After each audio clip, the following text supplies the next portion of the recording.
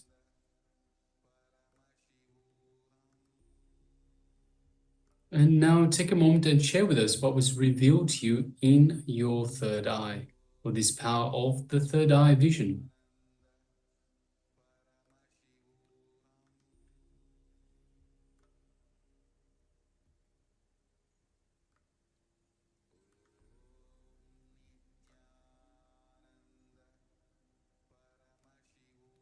So give us the details of the image that we displayed for you just earlier.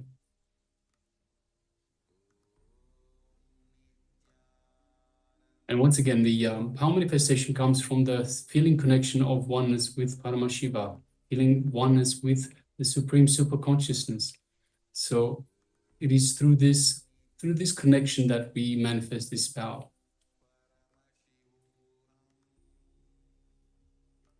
So we know when we find that we have a piece of information, or we find that we know something is true without any reason for it to being there, then you know that it is from the connection with Paramashiva. It is manifesting the powers. So we have a sharing from Akullah. Aya. Akulaya says, so usually I usually see black, pinch black. I was answered the question before, however, I want to be able to do more. Yes, very Yes, good. sir. So at the moment you're seeing just pitch black, right?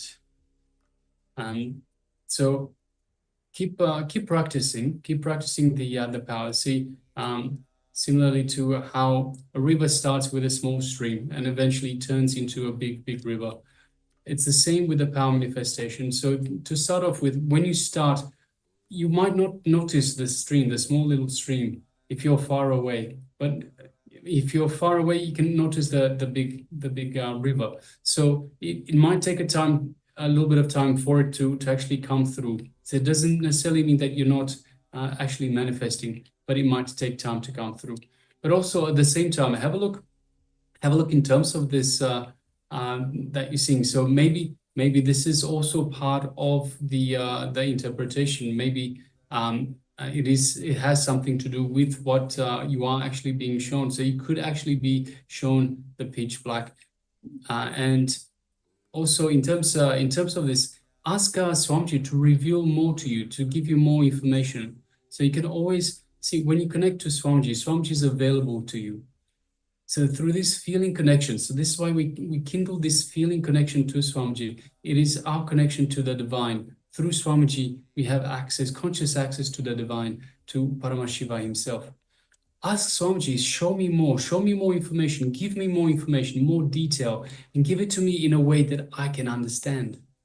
So feel free to converse. You can actually speak to Swamiji and ask Swamiji questions. So don't be afraid. Don't stop, and definitely don't have any doubts. See, doubts come from the mind. The mind, as I mentioned before, the mind has nothing to do with the power manifestation.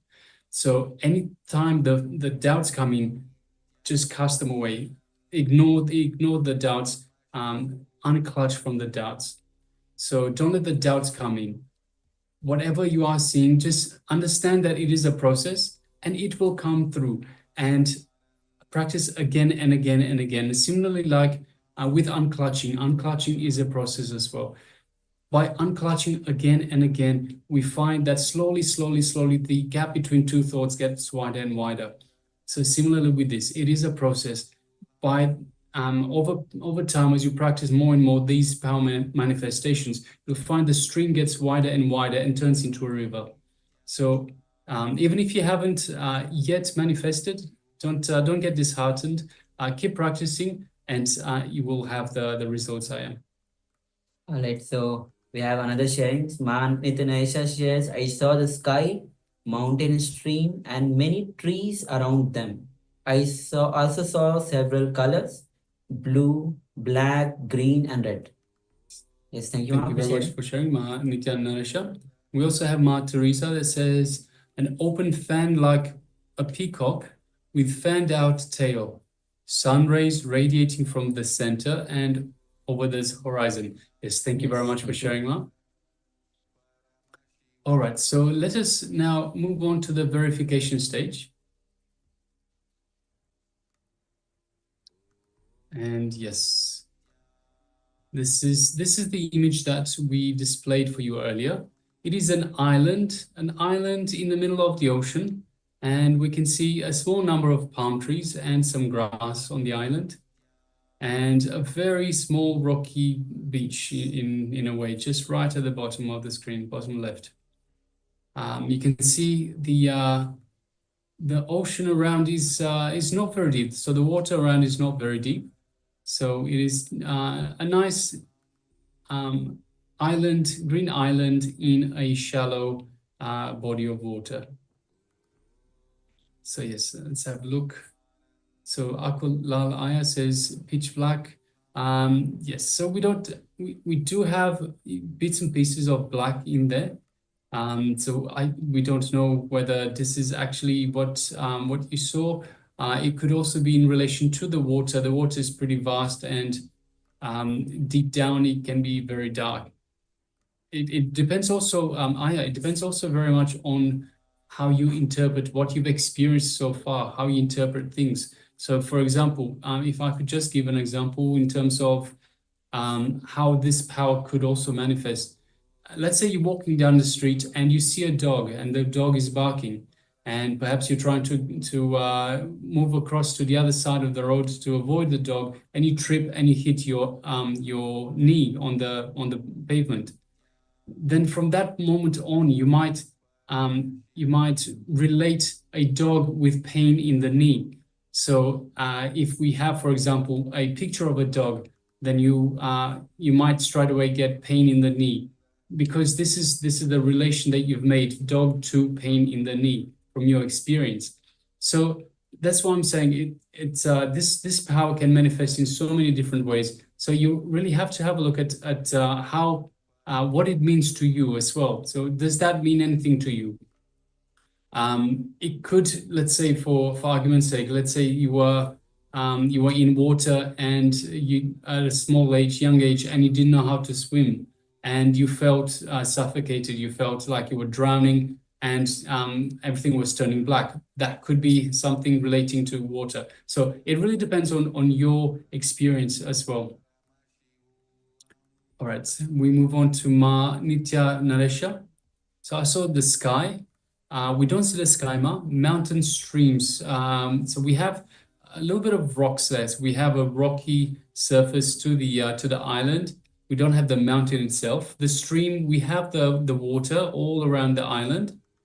Many trees. So yes, we have some palm trees and lots of green around it. Several colors: black, blue, green, and red. So the color looks a light greenish blue. We have green from the trees and the vegetation in general. Black, we have some bits and pieces of black, but it's not predominant, Ma. And red, yes, we don't have the red either, Ma. But thank you very much for sharing, and keep practicing these power manifestations, and of course you will start getting better and better results with more and more practice. And Teresa shares an open fan, like a peacock with a fanned out tail. So if you can just look at the palm trees, as very much resembles the feather, the fanned out like a fan. So you must have seen that. And sun rays radiating from the center. Sun rays are definitely there, but doesn't look like from the center over the horizon. So we definitely have the reflections on the horizon. Yes, ma'am. Thank you. Thank you for sharing, manifesting the powers of third eye. All right. So I'm afraid this is all that we have time for today. But requesting everyone to please join us again tomorrow. So we start bright and early at 7 p.m. ET time. So please make sure you calculate from the Eastern time to what your time would be. Apologies, 7 a.m. So 7 a.m. Eastern time. So make sure you calculate from that time. So we start with yoga, and yoga is very, very important. Requesting everyone, please make sure you do not skip yoga. You might have some reservations in terms of yoga. You might think, oh, I don't want to do exercise, don't want to do this, don't want to do that. If you practice yoga for a few days, you will start seeing the benefits. It is such an important part of this program. So yoga is very, very important. So requesting everyone, please make sure you do not miss the yoga. It aligns your body to the cosmic energies. It helps us to actually hold higher and higher energies, higher frequencies that Swamiji is bolting into us through these darshans, through these darshans. And we, as we practice the power manifestations as well, we hold these higher frequencies, we hold these higher energies into our body. We raise our ceiling by practicing these power manifestations. So it's all interrelated. It's all very much interrelated. But please make sure you don't miss the yoga. Very important part of the program itself. So we start at 7 a.m. with yoga, and then we continue on to the usual program teachings that of the Supreme Pontiff of Hinduism. So requesting everyone, please join us again tomorrow, and we can conclude for today with the Purna Mantra. Thank you very much for everyone for being with us today. Om Purnamadah Purnamidam Purnat Purnamudachyate Purnasya Purnamadaya Purnamevavashishyate. Om Shanti Shanti Shanti. Hari Om Tat Sat. Sarvam Bhagavad Shri Nithyananda Paramashiva Padukarpanamastu. Om Nithyanandam. Thank you. Thank you very much. See you all again tomorrow. Nithyanandam.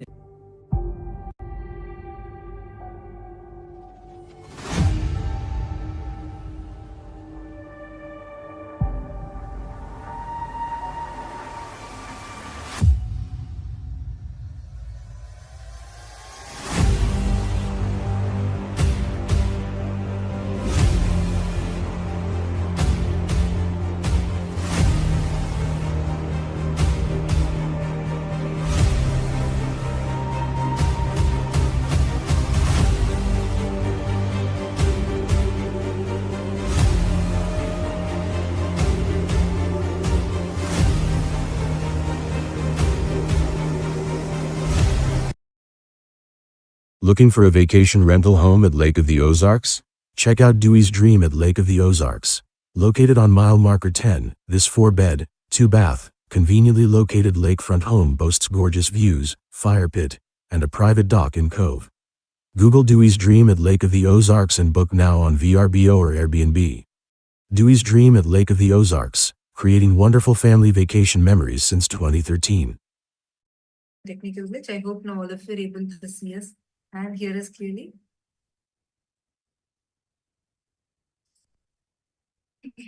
Great. Yes, I see so many people sitting here in the Paramashivoham program, ready, just waiting to have the darshan of Swamiji on this very, very, very special occasion. And just to celebrate this occasion, literally, the whole cosmos descends down and comes down to celebrate this very grand happening of Paramashiva. And today, as we understand, see, for each one of us being here, right now, each of you coming here from different countries, already in Paramashivoham program itself, so many are coming from different parts of the world, whether you're from Australia, Singapore, Malaysia, US, Canada, different parts of the world, we all come together today. And in this time, we're so blessed that you're here today to celebrate this rarest of the rare happening. See, imagine and see. There are so many billions of people that exist, but it's so rare. First of all, it's rare for a being to assume a human body. And even more rare is to assume a body, assume a human body and be having a Hindu birth, being a Hindu in this birth. Rarer than that is you having a guru in your life. Rarest to the rarest. Just a small handful of people are chosen directly by Paramashiva, where you have not just a guru, not even just an enlightened master, but an avatar himself as your guru. While you're in this physical body, and then Paramashiva is manifesting through his physical form and manifesting as Swamiji.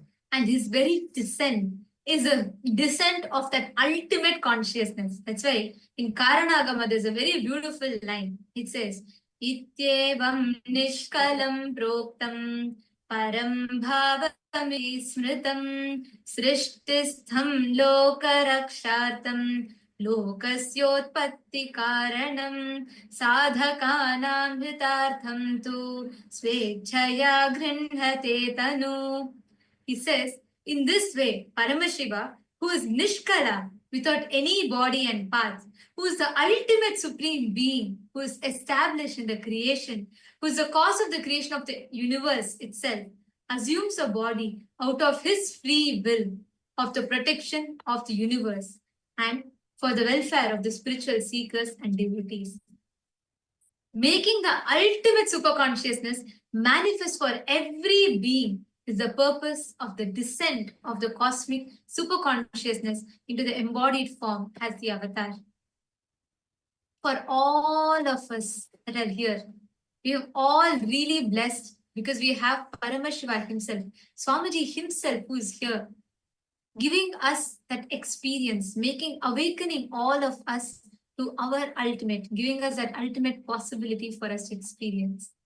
His very descent, the purpose of why an avatar descends, that formlessness, it assumes the form in order to give all of us experience, to raise us all to experience him, to make us all have glimpse of who he is, and to awaken us to that ultimate experience. All the participants from Paramashivoham program, as well as the viewers who are watching us on social media, you all also listen to how the avatar Swamiji had descended on this planet. Understand, actually, it's a grand orchestration of the entire cosmos. Every single thing is so beautifully, meticulously orchestrated, planned, and played out as this grand leela of the descent of an avatar. And for all of us, how many of you here sitting, Paramashiva Sena participants, for how many of you, you just feel like the way Swamiji has happened to your life, it is beyond even beyond what you would have imagined. It just happened as a divine intervention. Raise your hands. For how many of you it is like that? You didn't even expect. You can see for yourself, 100% for all of us. Every single participant that is raising the hand. Literally, see, understand, when the divine happens in your life, Swamiji tells, even before you choose him, he chooses you. Even before you know him, he knows you. Even before you choose him, he chooses you.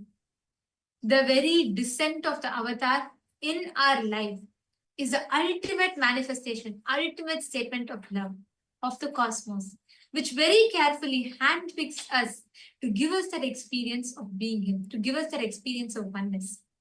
Why does an avatar actually happen? See, time, Kala, is divided into 4 ages or yugas, and that make up an entire cycle.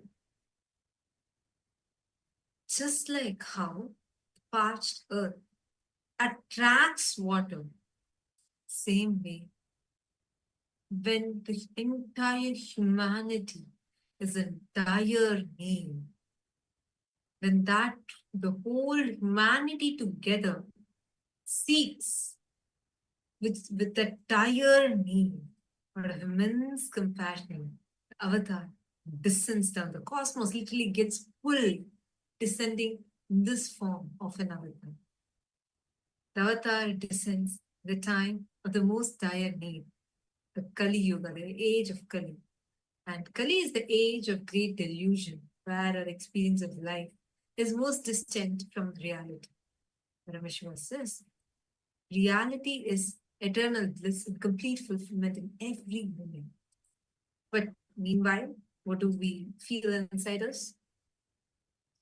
It's completely opposite, right?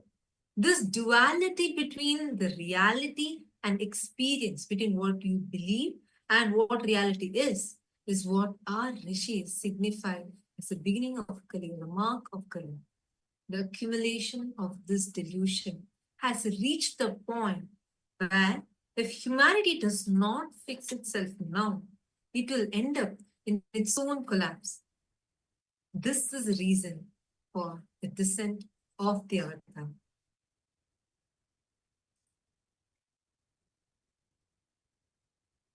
The tremendous experience of pain that life in all forms is undergoing across nations, religions, castes, classes, genders has increased drastically over the past 2,000 years. Not only humans, but animals, plants, and the very land that we walk on has been affected by the misguided decisions of people in power and the silence of the others.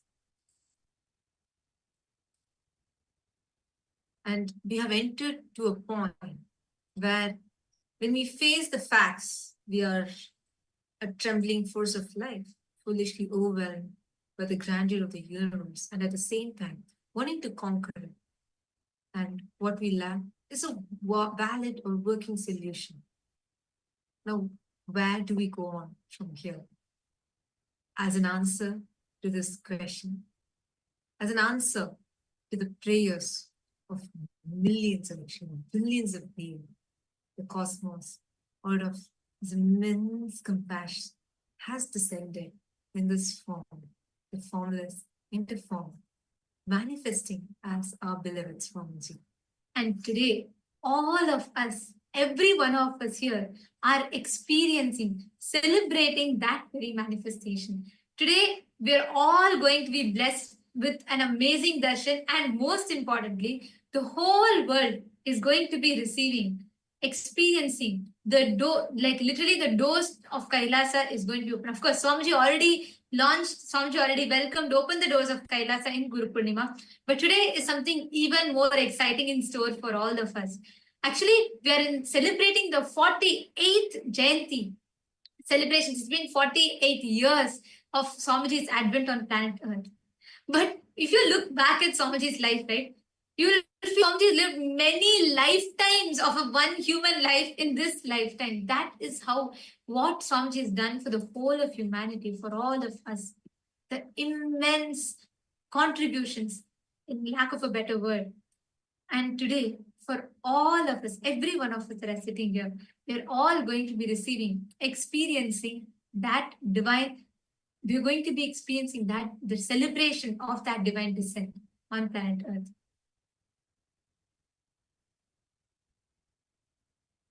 And for every one of us, here Swamiji is.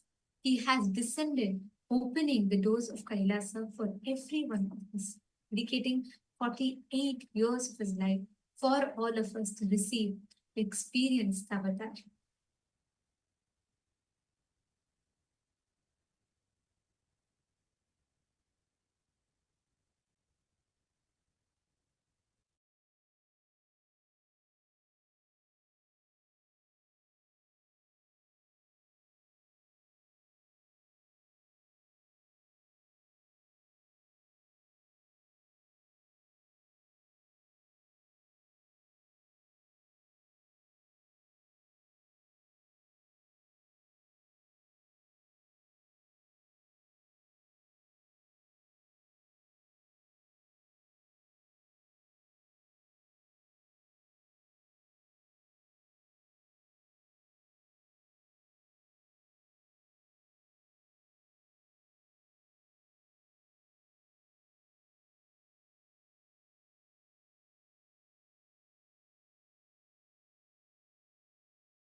Sincere apologies for the technical glitch. Looks like some of the rooms had lost our audio feed for a few minutes. Okay.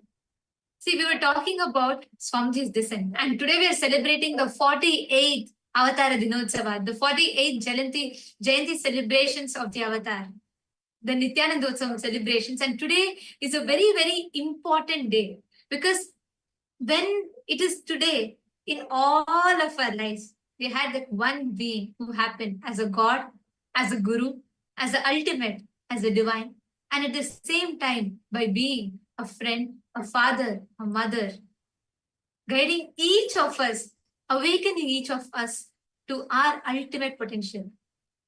And he happened to just shower, radiate that bliss, awaken that bliss to all of the humanity. And his vision of Kailasa and what Swamiji has made it happen over the 47 years of Swamiji's tireless sacrifice and dedication. Today, all of us have Kailasa. We all have a Hindu nation. But to tell about what Kailasa is, I need to take you all way back in time, because it didn't start after, even not just at Swamiji's birth. It started way back, even before Swamiji descended on planet Earth. Today, as all of us celebrate Kailasa, for every Hindu, we have our own nation. We have Kailasa. And as all of us celebrate Kailasa, it's important for all of us to understand of what Kailasa is. How did it start? And in the year 1978, in a remote village in India, Paramashiva descended. And growing up in that sacred ecosystem of Arunachala, in the land of Arunachala, Swamiji descended. And Swamiji was just a 9-year-old boy when Swamiji met his Guru. Spent just 9 months with his Guru, with Arunagiri Yogeshwar, where Paramashiva himself descended as the ultimate Guru, as Arunagiri Yogeshwara.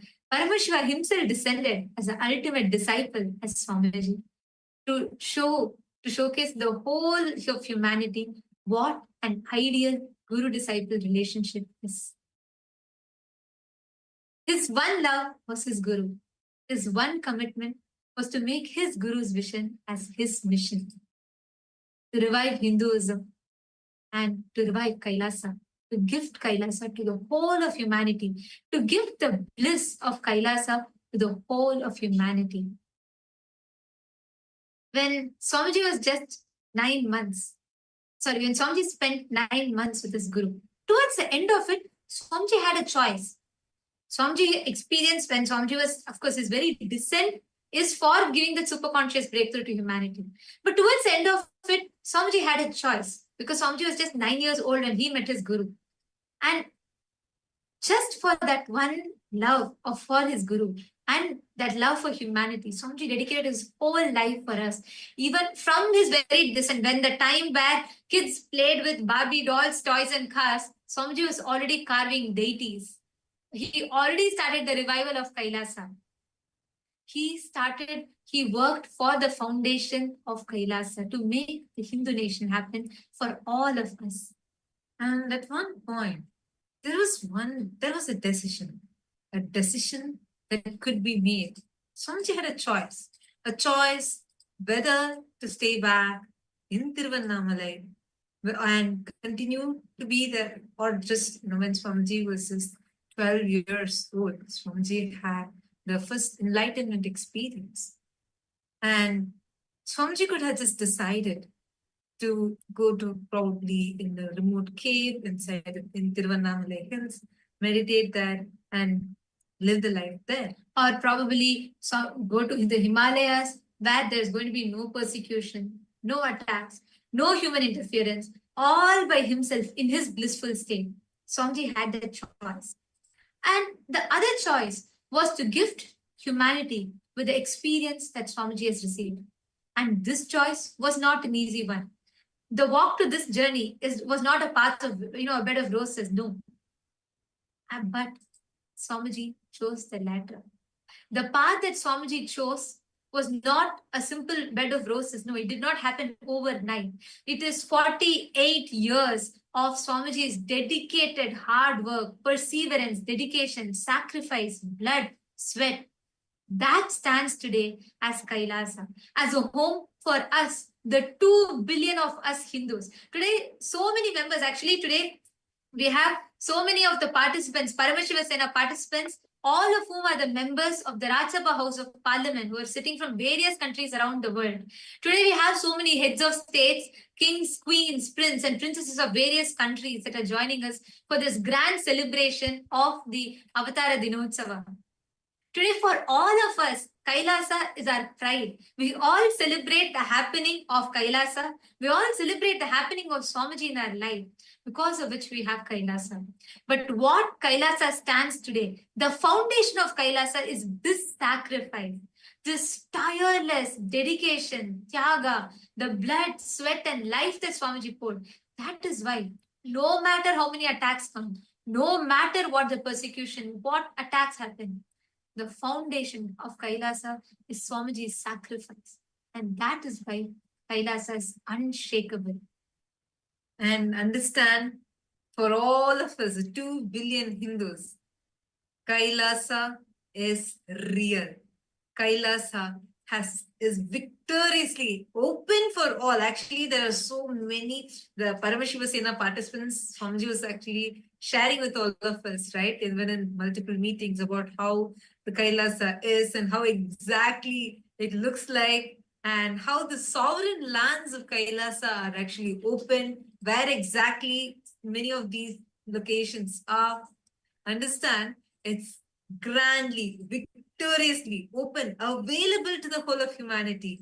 But understand, this did not happen overnight, did not even happen in the span of few years. Many might think that, okay, only from 2019 this happened. No.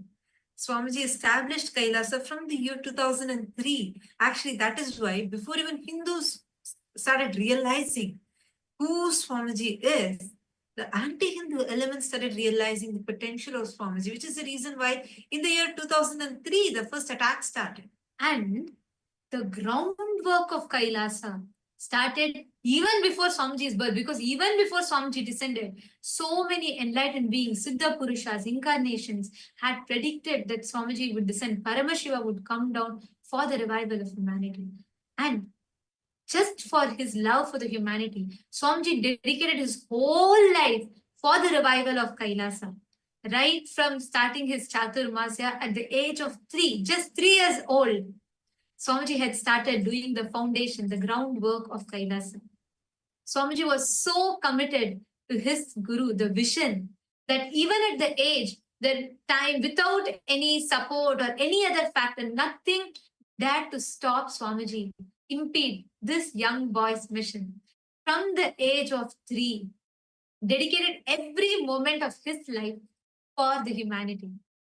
From the year 1988, Swamiji started revival of the sovereign kingdoms. Swamiji was just 10 years old in the year 1988 when Swamiji assumed the responsibility as the 231st pontiff of the Tondai Mandala Adinam, where he was coronated as the king, as the pontiff, as a ruler of the kingdom of Tondai Mandalam, the Adinam, the Tondai Mandala Adinam.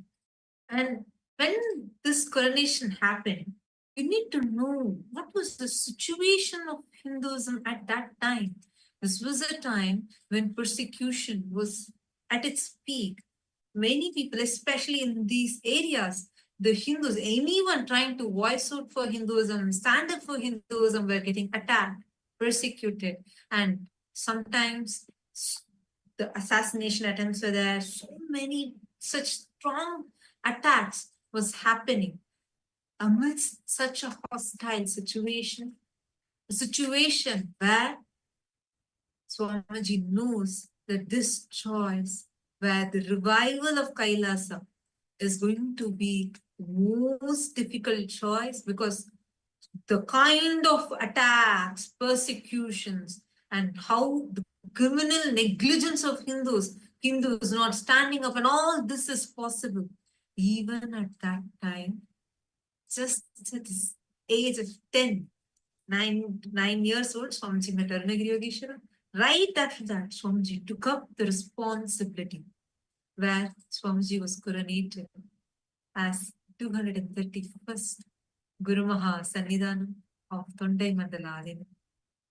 And Swamiji was just 12 years old when Swamiji had his first experience of enlightenment. The purpose where Swamiji himself downloaded that science to replicate to the humanity. He is Paramashiva, who descended in the human form and lived within the framework of the humanity to show all of us the superconscious possibilities that lay latent within us. Swamiji was just 12 years old when he had his experience of enlightenment. And it is from this point onwards where the revival of the awaken, this very science, the awaken, the third age, the power manifestation began. And today, millions of us are experiencing, rejoicing the various fruits, gifts from Swamiji, where each one of us are able to manifest the extraordinary powers of third eye. From the day Swamiji was born, not one day break. There is no question, let alone talking about vacation. It doesn't even stand. There's no ground for talking about vacation here. But there was never a moment of casualness in Swamiji's life.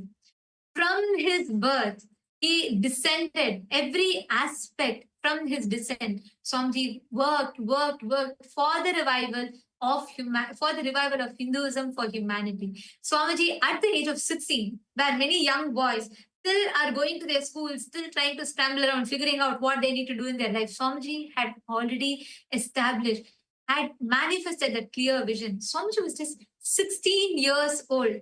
24th May 1994, when the Yoga Pattabhishekam happened and Swamiji started reviving the second kingdom, the Arunachala Sarvajna Pita, Arunagiri Yogeshwara Arunachala Sarvajna Pita. Reviving of this, the whole, the enlightened ecosystem, continuing the lineage of the descent of various incarnations of Paramashiva. As the 1008th incarnation of Paramashiva of that very lineage, Swamiji took up this colossal responsibility onto his shoulders. Shortly after, Swamiji said, there is a higher truth working about me that I have no control over. I must go. These were the very words of a young 17-year-old boy, as 17-year-old Swamiji.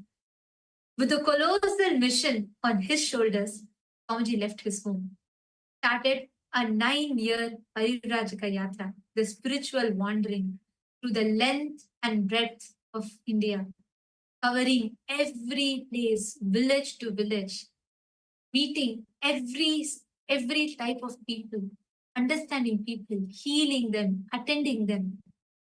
He started reviving the foundation. He started reviving, building the whole Sangha, building the whole, all the Hindus, awakening the Hindus to the need of Kailasa. And this is how Swamiji started building, doing that groundwork for making Kailasa happen. And Kailasa has happened. Understand? Today, Kailasa is available. The United Nations has published multiple reports reaffirming the juridical statehood of Kailasa, and already the sovereign lands of Kailasa are open. So many people from around the world, from different backgrounds, have already come in and settled down. And all of us are experiencing, celebrating this grand gift from Swamiji, just the result of his sheer hard work, tireless hard work, and immense sacrifice in every level. And even to this day, continuing, working one at a time, just out of this unconditional love, continuing to manifest for all of us, showering upon all of us, each and every single one of us. I can just ask here right now, can I ask all the Paramashiva Sena participants, how many of you here feel Swamiji has exclusively happened just for me? Like he's there for me. I already see the moment I didn't even finish my sentence, already Narayana started raising his hand. How many of you feel? Raise your hands. Yeah, raise your hands. Wow. Yeah, I too would raise my Yes. hands. See, for all of us, for each and every single one of us, Swamiji is manifesting exclusively for you and continuing to work, shower upon us with From the beginning, they were so clear. See, by being around them, automatically I picked up this attitude of anything I want to know, I can know. Anything I want to do, I can do. This was not taught systematically to me. Please understand. Like how in our ashram, if you live, you will simply get the confidence to do completion and to do nirahara samyama, because you will see every other person will be doing nirahara samyama. Every other person will be sitting and doing completion. You will not have neck pain to wear this big mala because every other person will be wearing.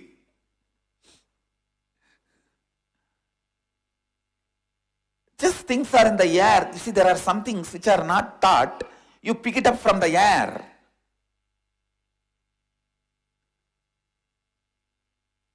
With my both gurus, it was so amazing. Just in their air I picked up. In their presence I picked up that if you want to know anything, you can know. Simply. If you want to do something, you can do. Simply.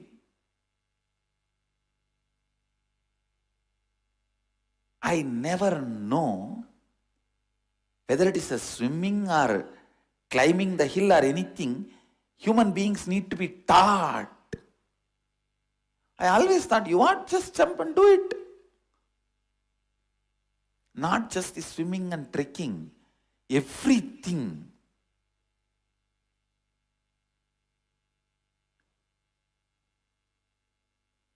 I still remember one day I went to Mataji, Vibhudanandapuri, and told her, the temple, such beautiful deity is there. It is so nice. Around 5,000 years ago, Should go there. You should not miss the opportunity of going to Rameshwaram. Even if you are not able to go this time, you need to go back. Sometime when you come back again, don't miss, mark it as a point to go to Rameshwaram and see his physical presence. We have some of the great masters' physical body retained as it is, mummified. Not the mummifying of the Egyptian way of mummifying is totally different. They are able to only maintain the body. Our guys are able to maintain the body as the center of the cosmic or conscious functions. When the Vedic tradition way of mummifying happens, not only body doesn't get spoiled and it stays, it continues to be the center of their conscious operations. The cognition is taken, buddhi works, the works, responses happen, they continue to be the center of their conscious activities. That is why your prayers are fulfilled in their presence. If you pray to a mummy, your prayers will not be answered. Because the physical part is retained, but not the response part. Here, the response part is retained. The pure cognition, the and buddhi is retained. And same way, Srirangam, still Ramanujas, Udayavar, Ramanujas, Acharya's body is there as it is. You can see the nails growing, the hand lines, the palm lines, the eyebrow hairs, all that you can see even now.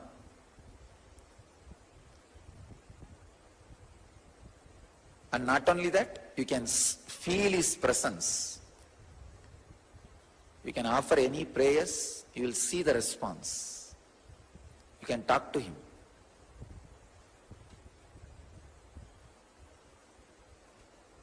I am telling you from my experience, because I have been helped, I am telling you this.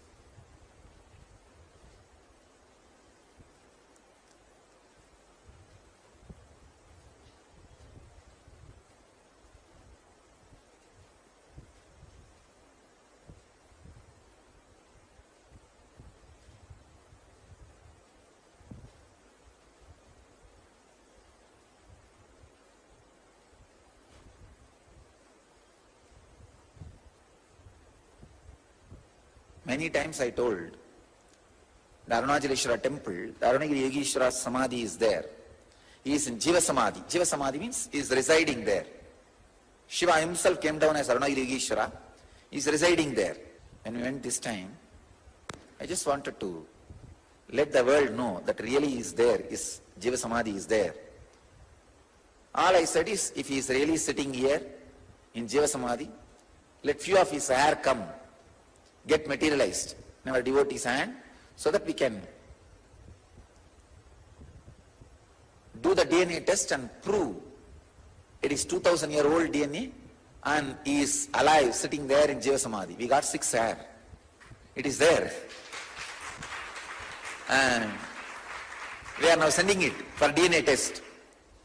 Now we are sending it for DNA test. We will prove it. It is 2000-year-old, at least 2000-year-old. So through that way, at least my one statement is proved. Somebody 2000-year-old is sitting down in Jiva Samadhi.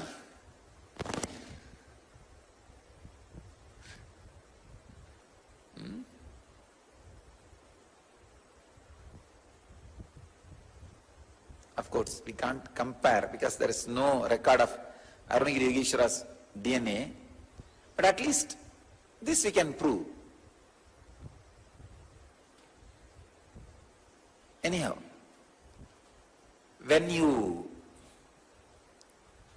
live in the body, if you arrive to the sensitivity where the buddhi and the functions in awareness and sensitivity, even after you leave the body, that will continue to be there with you, radiate through your body and through you.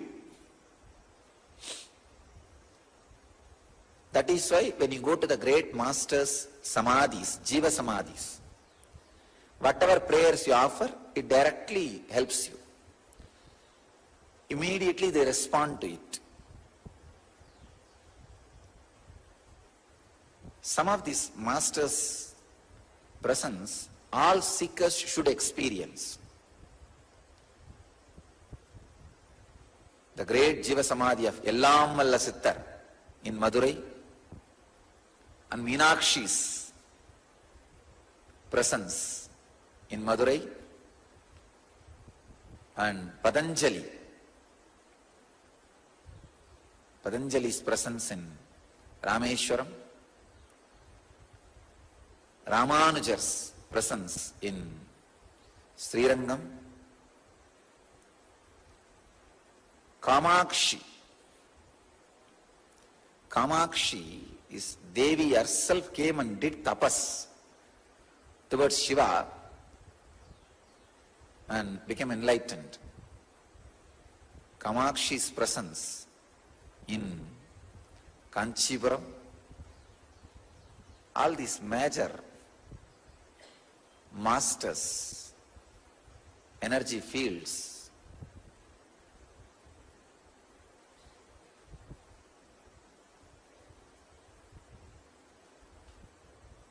they all radiate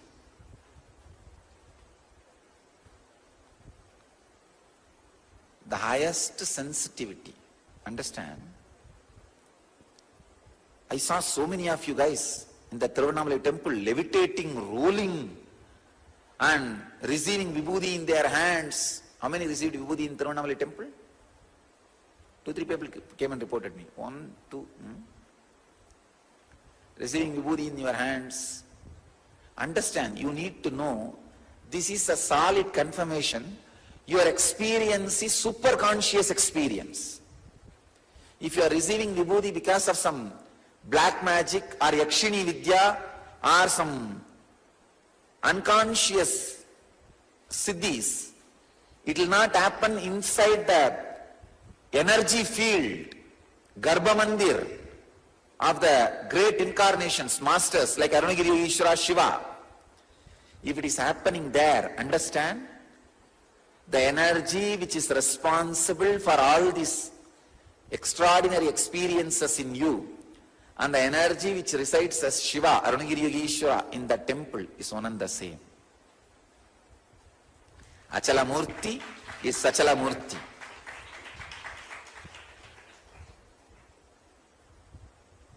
Because in the superconscious energy field, the unconscious black magic cannot interfere. Let the listening be your God. Today learn this one basic truth.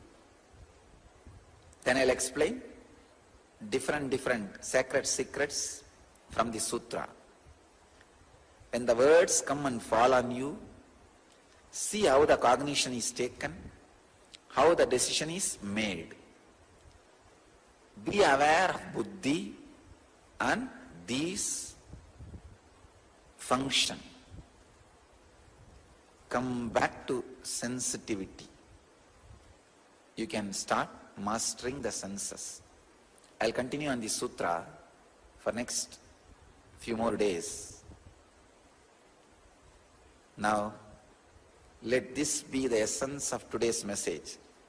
Let the listening be your God. Unable to get back to the highest ideal in practical life. So no shortcut. This is the only way. Again and again and again, creating the Pratipaksha Bhavana. Means creating contrary thoughts to negativity and bringing yourself back to your center.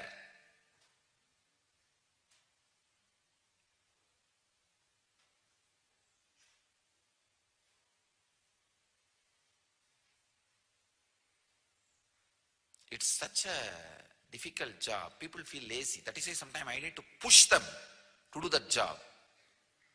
Sometimes I use love, or sometimes I use the fake or so-called hatred to push them to get back to their center. Because inability to create Pratipaksha Bhavana means inability to create the contrary thoughts to negativity and destroy negativity will allow negativity to grow in you. Once the negativity grasps you, over. Your life is in hell. You are done. You are done. Even if it is fake, the restful awareness and peace and joy which you get through the fake ideas, please understand, those experiences will become solid and the fake ideas will lose its power over you. But even if it is so-called logically strong idea, if you are restless, suffering, tortured inside, those torture, restlessness and suffering will stay inside and these strong logical thoughts will become more and more powerful over you. So understand, the goal and the scale should be the restful awareness.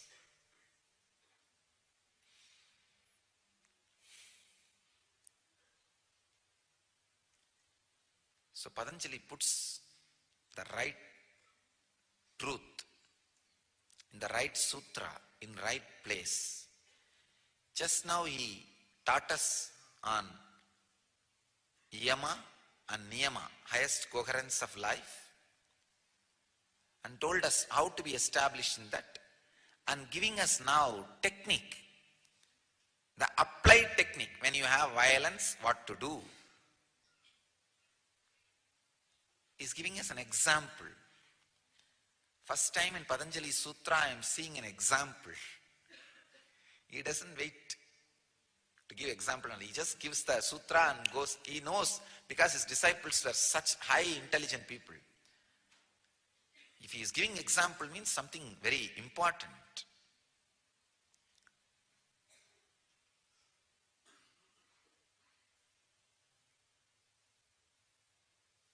Timing is very important, and making disciples understand very important. Please understand,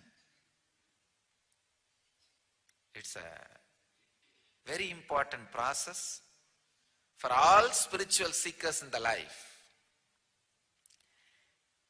Creating contrary thoughts to negative thoughts, because whenever negativity rises in you, don't give up, don't flow with it, don't go with it. Again and again and again stand up till your muscle memories feel confidence. I can say that this is the one process which has raised my whole awareness in the young age. I used to have a notebook. Whatever spiritual things I read or hear, all the essence I'll write down. And whenever I have any confusion or necessity to understand, I'll read that. I'll carry the book always with me. That is like my extension of heart and brain. Extended heart and brain. I used to call that as my book.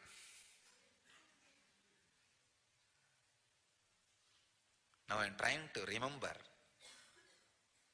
the contents of my book to publish, because there are so many things I have noted down in that book which I heard from Arunagiri Yogeshwara directly.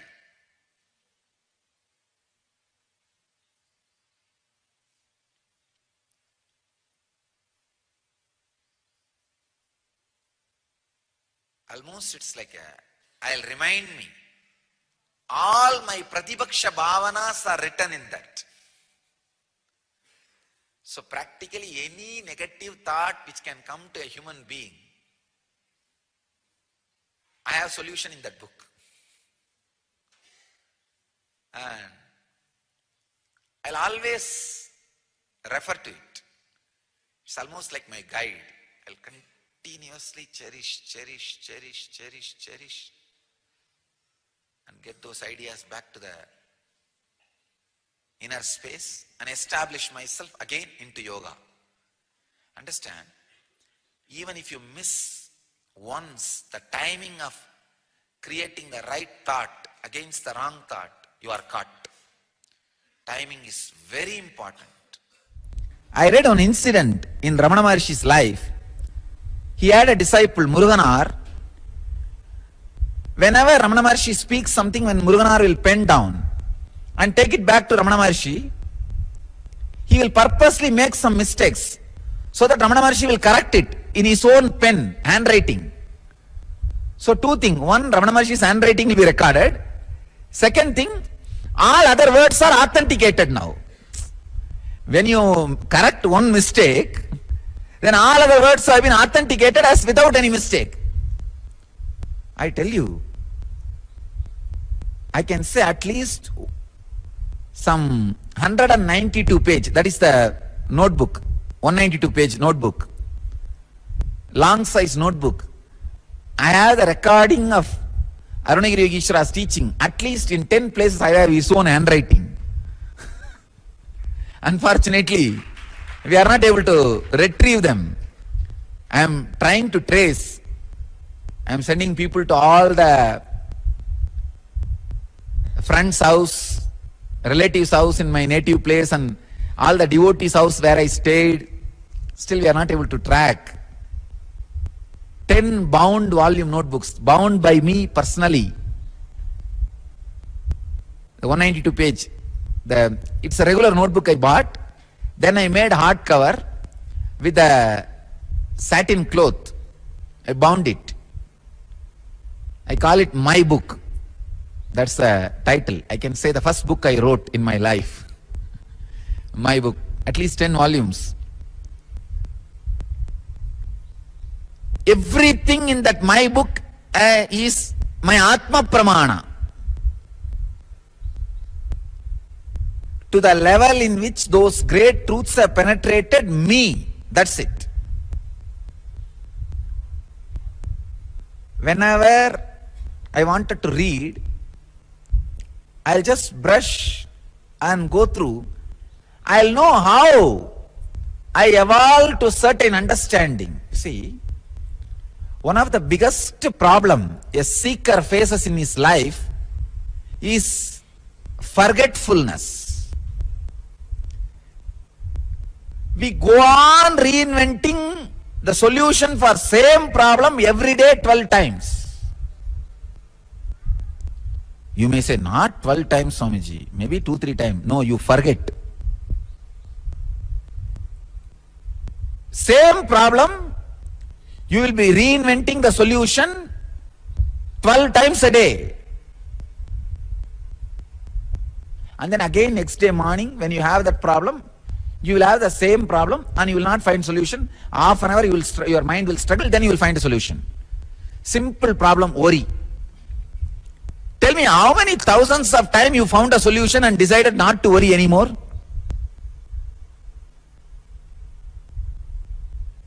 And all it takes is only 5 more minutes of a beetle nut chewing time. Again you are in worry. Forgetfulness. Sometime when you hit the right click, you are very clear. Even if death comes, I will not worry. In next half an hour, you don't need death. Just the shadow of your spouse.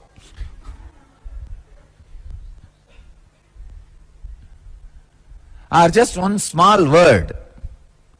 One small practical problem. You are there, back again in worry.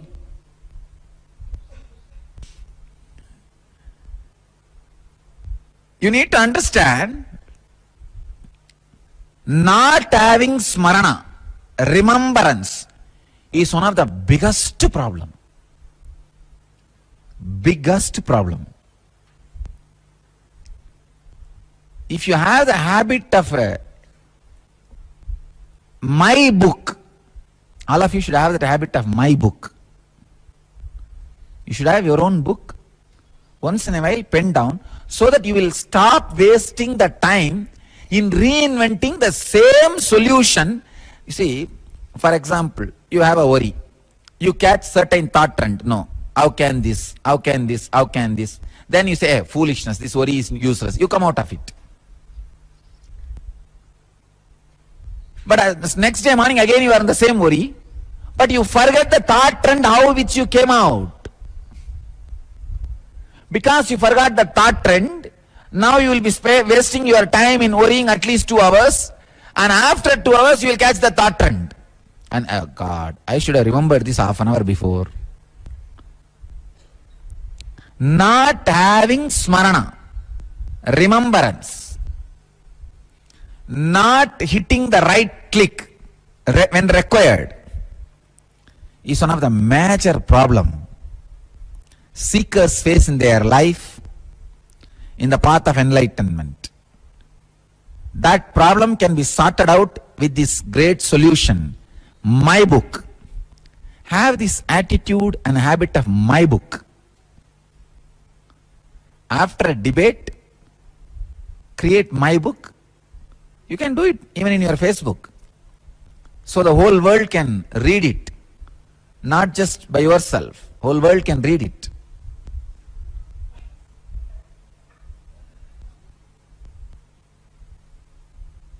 I had such amazing masters in my life. My masters and my mentors and my teachers. Every day is excitement to live around them. Of course, when Mahadeva, Shiva comes down in the physical body and lives around you, naturally how it will be.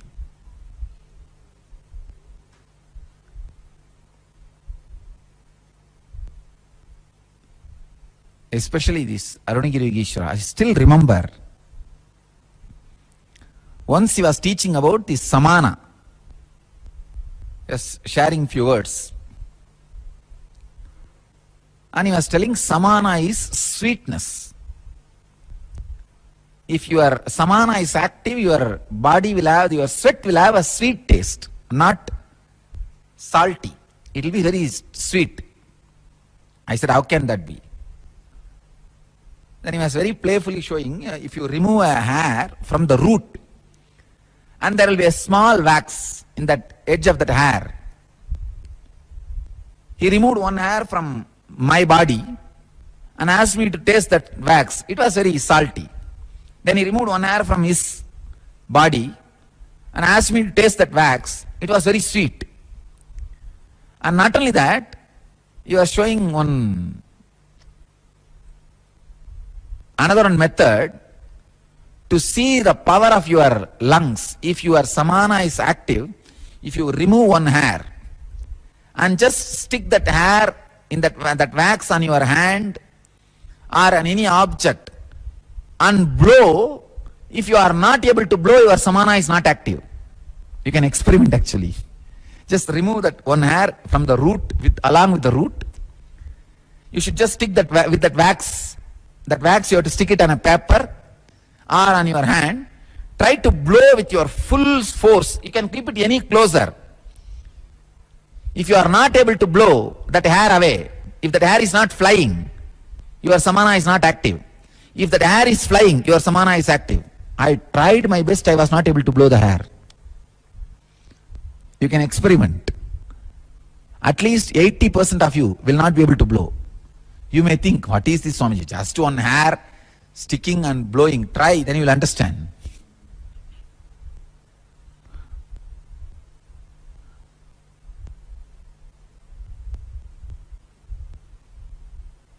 So they go on giving so many practical teachings, techniques. It was so exciting that my book is filled with all these things which directly helped my life. So you guys should start the habit of maintaining my book. It will really awaken your whole life, transform the whole life. Help you for the higher consciousness. The my book can be a very powerful method to kill your ego. See, we read in the newspapers, terrorists used to have cyanide in their body continuously. So whenever they are caught by police and when they need to close their life, if they feel that living anymore is going to be more dangerous and torturous, they will just swallow the cyanide poison and die. Same way, this my book can be the poison for your ego. So whenever you have the dangers of life, read this my book, ego will die, you will be in peace and you can live the life joyfully. Of course, it's a wrong equation. You cannot equate the my book and cyanide. My book is a nectar, I can say, the ultimate nectar.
सर्वातीतं गगनसदृशं तत्त्वमस्याधिलक्ष्यम् एकं नित्यं विमलमचलं सर्वधी साक्षिभूतं भावातीतं त्रिगुणरहितं सद्गुरुं तं Namami.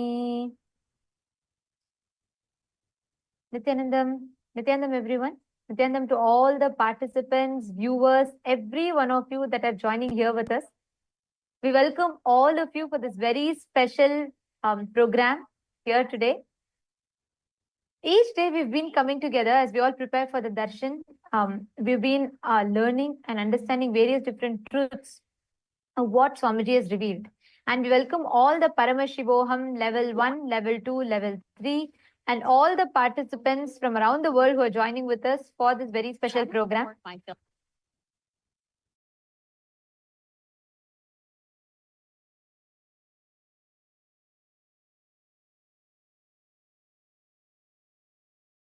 Yes. So today we have a very interesting, a very important topic which we can all discuss upon. First, I would like to start with a question. How many of you have heard of the latest health trends? Detox diets, intermittent fasting, or the newest mental health hacks? Or how many of you tried them? It's almost like everyone is looking for the ultimate way to get healthy or turn towards a more healthier lifestyle. Every day there's a new trend or a new miracle product or some, superfood to which claims to be a key to building a healthy body and a mind. From juice cleanses and so many things, so many latest trends are coming up. The pursuit of health and turning towards a healthy lifestyle has become something which so many people are constantly seeking for, to start detoxifying and rejuvenate themselves. Health consciousness has started building a lot in nowadays world. But are we really solving the root cause of the toxicity which we feel, both physically and mentally?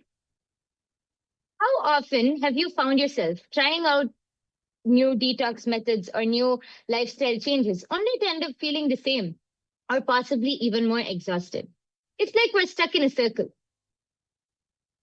Do these things, detox, feel better for a short while, and then go back into the same rut again. How many of you are able to relate to this? Before I continue, I would like to ask all of the people, all of the viewers who have joined with us in the chat section here to go ahead and post. How much of this are you able to relate to? Please take a few minutes to post.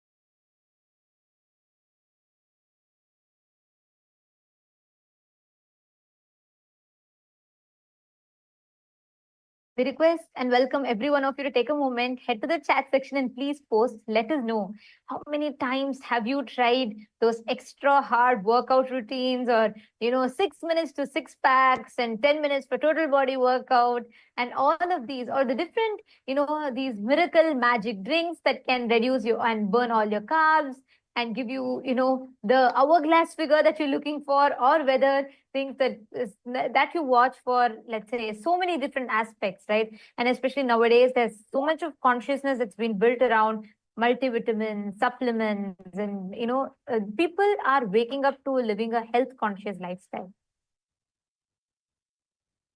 And in the wake of this, it takes us to a very important question. What determines your health? What determines is just your lifestyle changes enough? Is your food, changing your food alone enough? Or what exactly is the cause of the health issues or health risks that's increasing so far? And what is the solution for it? That is what we are going to be seeing in today's segment. So the first thing which we really have to understand for this is through detoxification, like how Nithyanandita was saying, is it just enough to change your lifestyle or to change the food which you eat? Swamiji said that detoxification is not just about physically cleansing the body, but because so much of the toxic patterns which we have are so much of the toxins which are sitting in our body is because of the unconscious toxic patterns which are sitting inside of us, which we have built for years and years and years together. And one important aspect that we all need to remember about is when we are talking about food. Currently, in the if let's go a little, a decade ago, the rise of fast food industry, whether it is the fast fashion or fast food industry, because there was industrialization, there was growth, and people were becoming more career oriented. As much as people wanted, as much as financial independence and economy increased, so did the life of everything instant, from instant noodles to instant fashion to instant health, whatnot. We wanted everything in instant. And this led to a whole generation of the population that started falling into fast food industries, eating burgers and pizzas. And there's been a whole lot of catastrophic side effects that's happening, which you can see reflects, which up until today, where in the UK, obesity has increased amongst young children. Are falling prey to, being addicted to high sugar drinks, fatty foods, and so on. And that effect of it is now slowly waking up people. Majority of the people are now turning towards living a more health conscious lifestyle.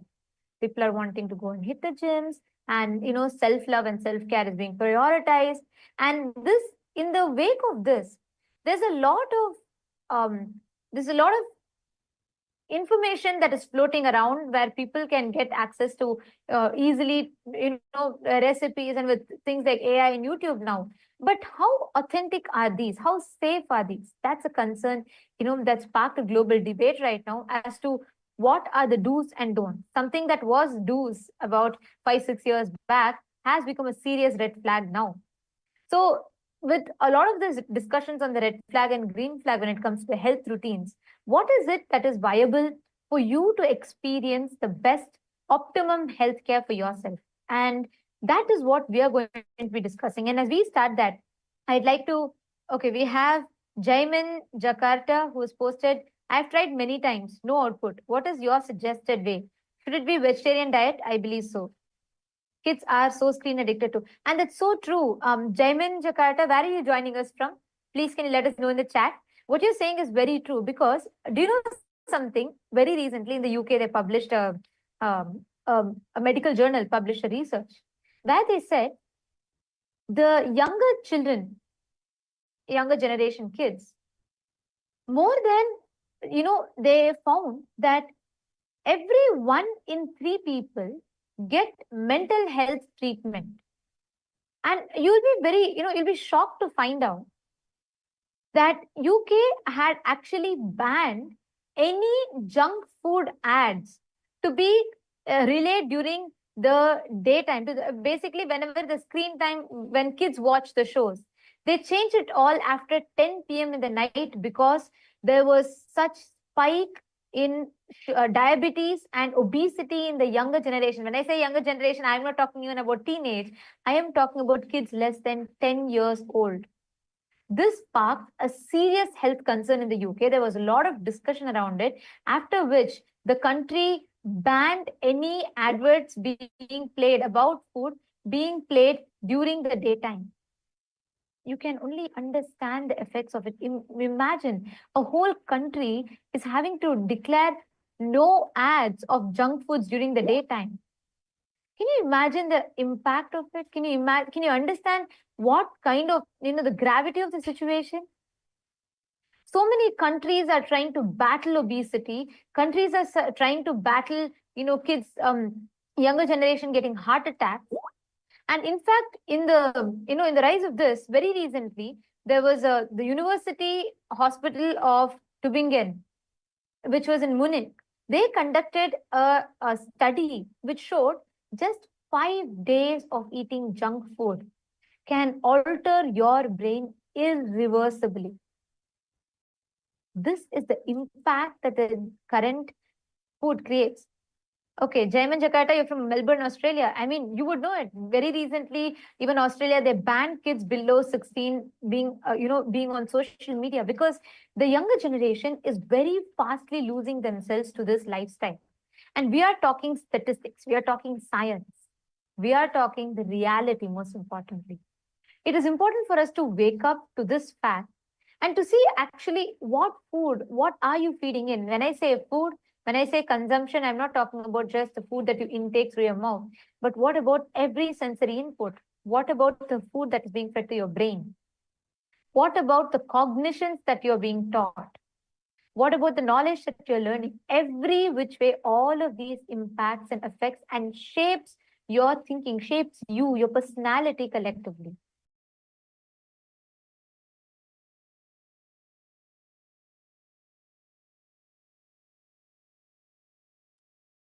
Yes. And I would just like to add one thing. There's actually an article published by the WHO, the World Health Organization, which shows the stats of how of the obesity. And this is one of the older articles, but there are much more latest ones. It shows that over 390 million children and adolescents aged 5 to 19 years, just 5 to 19, were overweight in 2022, including 160 million people who are living with obesity.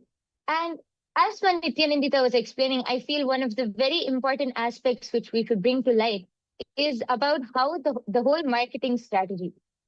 People don't know the amount of sugars. It might be one drink, or it might be one packet of candy they might eat. But children, especially children, don't know the amount of sugar which they're intaking, because it's all given and presented in such a beautiful, mouth-watering way. When they eat it, they're not aware of how much of sugar or how much of chemicals are going into their body and how much it affects their body, their brain, everything. Even these so-called protein bars or health bars, if you check and actually see the amount of sugar or the amount of, other products which it contains, is not healthy on a daily basis, especially for kids who are just growing and who are just developing.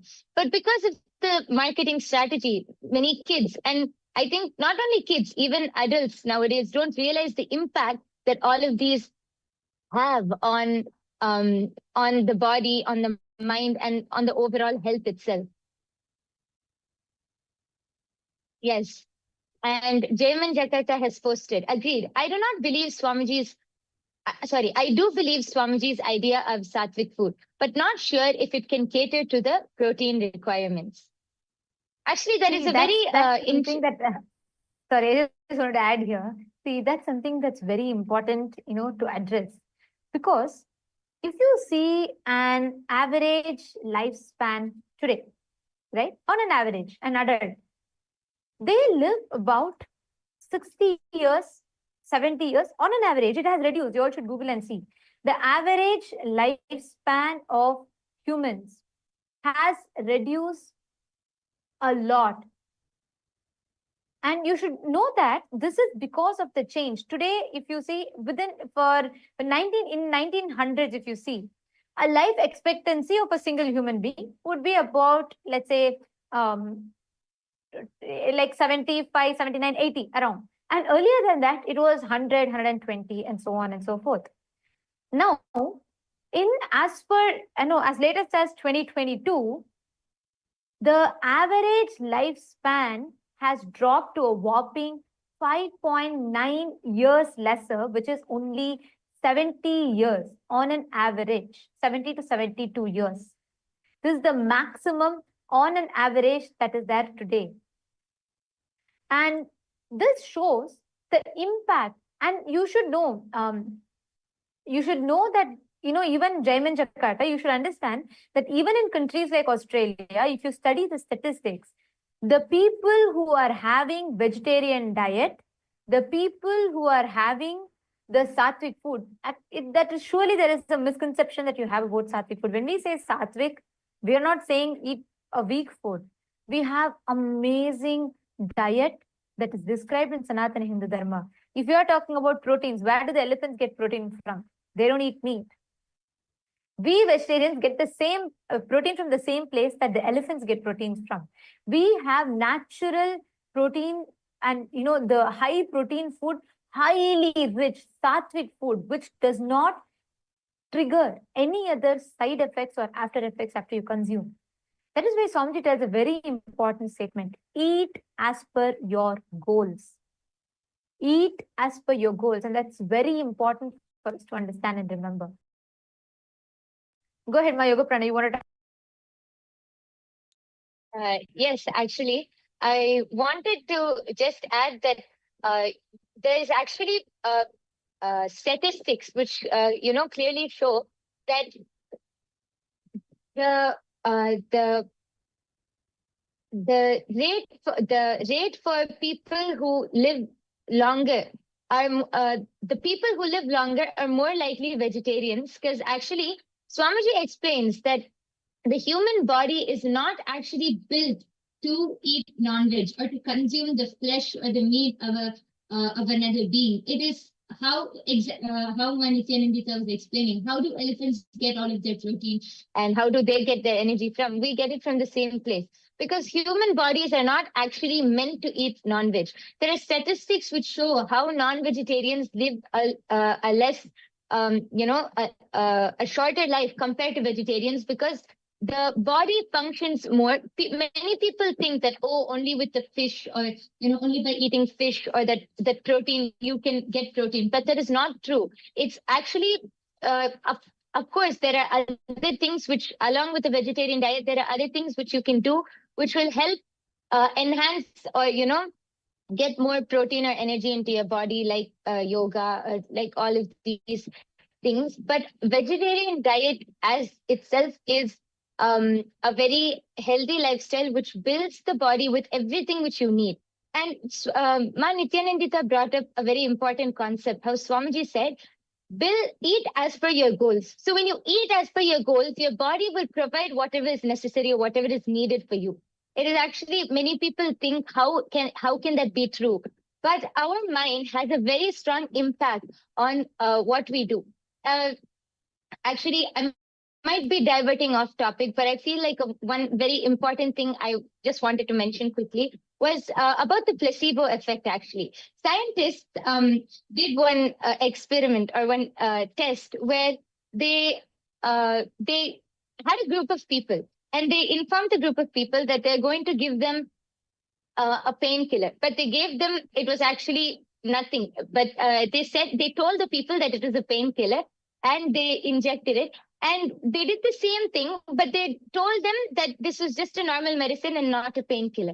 And they saw, when the people were thinking that it is a painkiller, the effect, even though the medicine, what was given to them was not a painkiller, it had their body and their cells started reacting, and their whole mind started reacting, giving an effect that numbing the pain off. The mind is so powerful. Through this experiment, actually, it shows how powerful the mind is. It has a huge effect. What you think or what you believe has a huge effect on what you do. So when you eat as per your goals, also when you eat consciously, when you eat with awareness, one thing Swamiji says, you will never overeat if you eat consciously. And when you eat as per your goals, you will build whatever is necessary for your body, along with the right protein, energy, and everything. Yes. And also, I just wanted to add, I'd like to actually share one important clip here, what Swamiji has revealed about how the food influences and shapes your thinking and how it shapes your psychology. So it's a very short clip, and it should answer all of your questions on the need for right food and detoxification. So let's listen to it now.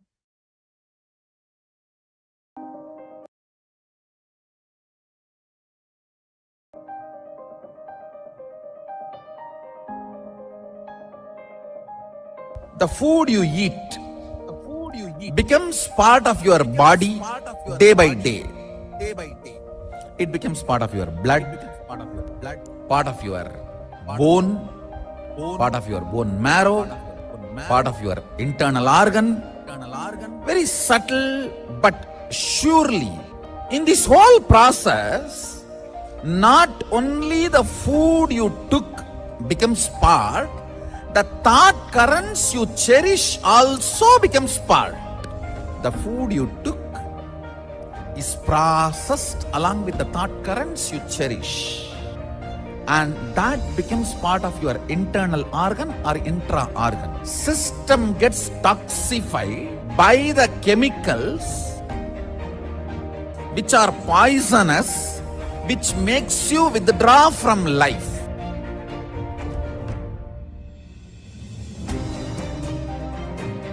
The pesticides and all the chemicals, even when they spray on the plants, they cover their mouth. Then when they eat, are you going to cover the mouth?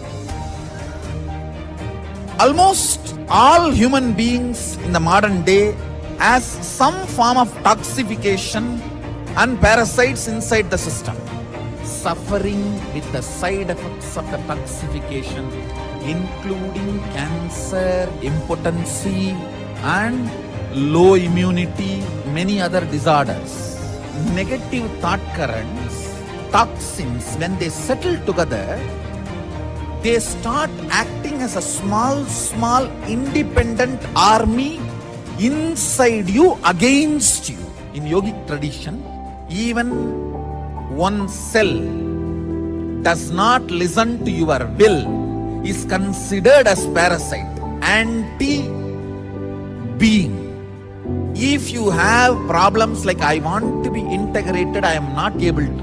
I want to wake up, I am not able to. I want to be always active, but I am not able to. Be very clear, your system has toxins and toxic parasites.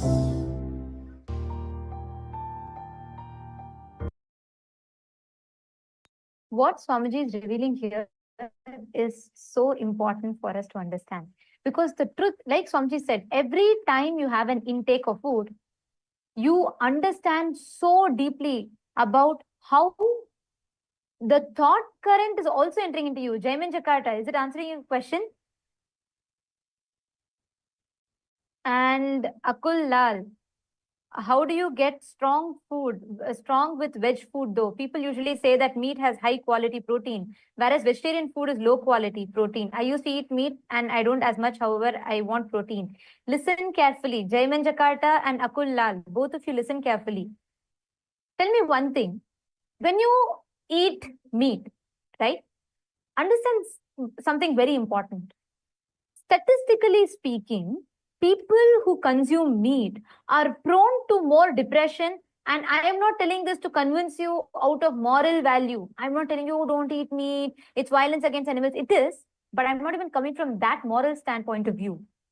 What I'm telling to you is something very important. You think meat helps you just because of the few proteins that you get. And most importantly, even that protein that is it's like, it's fundamentally, it's violence, because that animal is itself eating plants and getting the protein. You go and grab from that muscles to eat its meat, whatever is protein stored in that. But let's leave that moral standpoint of view aside for some time. I am addressing about something more deeper. When you kill an animal, let's say you are eating meat, listen carefully. The chicken or the animal is not going to say, I bless you, my son, eat me, get healthy, build your muscles. No. Imagine if someone were about to slap you, as an instinct, what happens? Your body triggers a certain hormones. Let's say, you get out of your car after a long shift of work and you're very tired and you come out, you're just ready to go crash on your bed and sleep. But suddenly as you step out of your car, you see a dog growling behind you. What happens? Instantly your adrenaline kicks in. Fight or flight response happens. Hormones are up and you get energy out of nowhere and you run. So that is when you have when a small survival instinct is triggered in you. Now think about it. When actually the chicken or the animal realizes it is going to be killed, all the suffering it has, all the hormonal chemical reaction. I am not talking about karma. I am not talking about, karmically, cosmically what happens. No. All the chemical reactions that happens in its system, all the hormones that is getting triggered in its system is stored inside its muscles. You eat that muscles. You are talking about the 20% of protein that you get, but you're forgetting 80% of that negativity, that depression, that stress, that hormones that you consume along with the muscles. Understand, that is why statistically red meat and all the meat, non-veg products, all these products are prone to cause depression, twice as likely to cause depression and heart attacks as much as that on an average vegetarian person. Listen carefully. The food you eat. Akul Lal, is this answering your question? You are talking about protein. I agree. But there's so many vegan or so many vegetarian, let alone vegetarian food through which you can get protein. But when you, for that protein, for you to build a few muscles, you're destroying your life. You're reducing your life expectancy. You need to understand scientifically, this whole consumption of non-veg is prone to cause so much of illness, so much of, cancerous diseases in you. And I'm not talking about it like from cosmic perspective. No, every word, what Jaiman Jakarta is saying, beautifully answered. Actually, this whole revelation is what Swamiji has revealed. And for both of you to understand it, I highly recommend that you both try out and attend the Paramashiva Sena program, because here, not just you will experience or you will understand, you will know the knowledge of what is the right way to build your body, but you will also experientially have an ecosystem that supports you to build this body. We have a program called Paramashiva Sena. It is free of, it's offered for free of cost. It's happening in Los Angeles or Bolivia, Ecuador, or India, in 2 locations in India or in Malaysia. So we recommend that you join us in any of these locations because you should experience it. Understand, in Hinduism, the definition of health, there's a very beautiful word, arogya. Health is being in tune, your body, mind, and consciousness. Your ability, not just your, see, right now your freedom is what? Your ability to decide your moves. In Hinduism, the real freedom, Swamiji beautifully tells, is your ability to decide your moods, not just moves. Your ability to decide your internal moods. Jaiman Jakarta, yes, I will share the link with you right away and you should sign up, and I'd recommend that you join. It's a free program. You just need to book your ticket, find an accommodation for 30 days. Please do attend. I totally recommend this for you because you will really have the experience. You can, in fact, you sign up here and we will have people connect to you today who can help you, walk you through the process, so you will be able to experience it. And also I will be taking your question. Akul Lalaya, I'll also be taking your question. I'll answer it in detail. But let's talk about this, right? So when we are saying food, you are talking about the food and you're talking about the brainwashed mindset that the Western society, or I should say the consumeristic society, which is driven purely by consumerism, is just, stuffing upon you. You can join, you can be a part.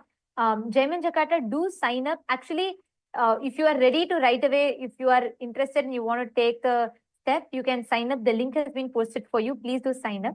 And Akul Lal has asked, I'm just wondering, what can I eat plant-based, which makes me strong? Hanumanji is strong. However, he doesn't eat meat. He also gets protein. So how does that happen? Where's that protein from? Actually, Akul Lal, I'd recommend you to do one thing. See, build your competence with AI, with internet, right? Knowledge became democratized. Anyone could get knowledge. With social media, intelligence became democratized. With AI, expertise is democratized, which means with the use of AI, you should evolve and build your life that enables you to align to your goals. So what I'd recommend is you should visit nithyananda.ai. You can there are tons of health related AI tools. You should develop, there are hundreds of methods, whether it is eating vegan protein powder mixes are there, like we say it is sattu. in Hindi, or the black chana that is there. There are tons of sources. You have so many leafy vegetables that offer you that protein. So many vegetables, amazing diet, like eating millets and finger millets and ragi and so on and so forth. You have tons of options. And I am telling you, if you just decide and if you start looking in, if you just involve a little into your life, not just you will get protein, not just you'll get the physique of Hanuman, you'll also get the mindset of Hanuman inside you. Because you need that character, that charisma inside you. You need that mental stamina, not just physical stamina. That cannot be derived by eating meat. It can only be derived by detoxing yourself. And I'm telling you, this is a challenge. You can try it. Akullal, if you just focus on detoxing, Aya, you will suddenly see, you will have the way you relate with your body, the way you understand you will completely change altogether. So you should try this out and let me know. Santosh Kumar is saying fasting is best. Absolutely, yes. Fasting is one of the best. That's why in Ayurveda, there's a very beautiful verse called Langanam Parama Aushadam.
No, I don't think it's good.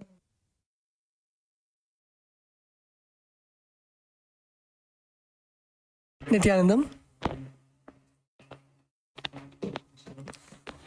Welcoming all the Paramashiva Sena participants to another beautiful day of Nithyananda Yoga. Please make sure that you are settling down on your yoga mats. Sit in a comfortable position. Place your hands in the Atmanjali Mudra and close your eyes. Let's begin with the Sadguru Vandanam. Nithyanandam Paramasukadam Kevalam Jnanamurtim Dvandvatitam Gagana Sadrisham Tattvamasya Ekam Nityam Vimalamachalam Sarvadhi Sakshibhutam Bhavatitam Trigunarahitam Sadgurum Tam Namami. Let us now chant the Shiva Mula Mantra. Om Ham Haum Shivaya Namaha. Om Ham Haum Shivaya Namaha.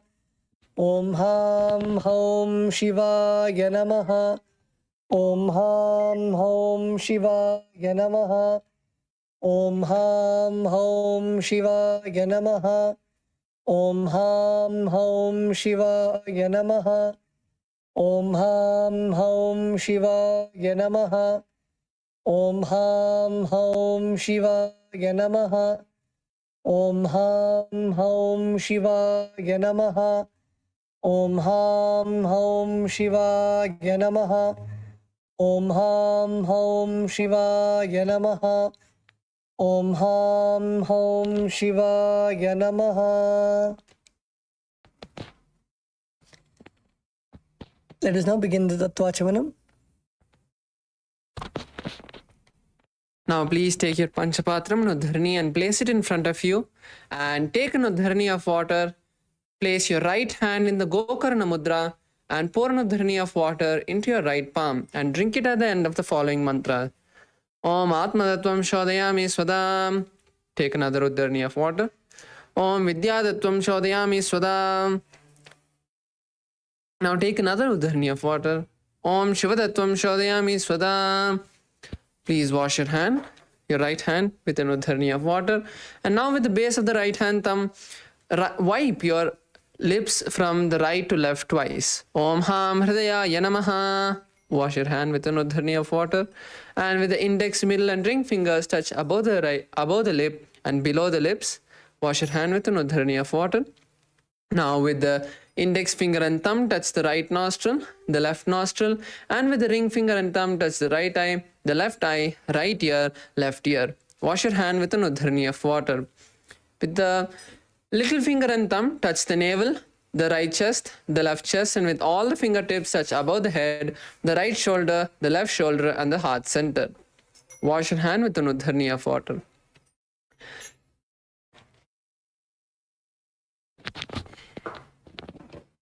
Let us now begin the Sankalpa, the conscious resolution. Close your eyes. Set the conscious resolution that you want to manifest for today.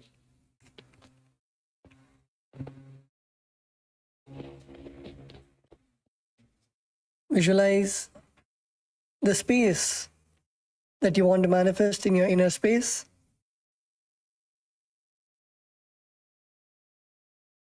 Visualize yourself without any patterns, incompletions,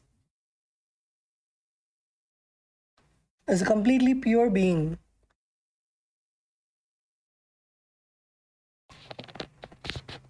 Visualize yourself embodying all the sacred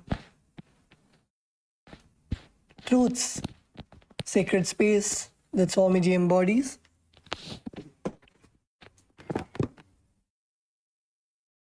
Visualize your desires,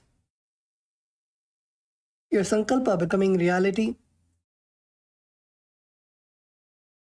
Visualize your body without any diseases. Manifest your body, carve your body the way that you want your body to be.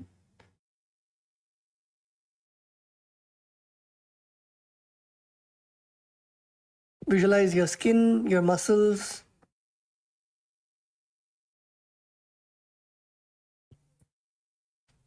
the way you want to manifest.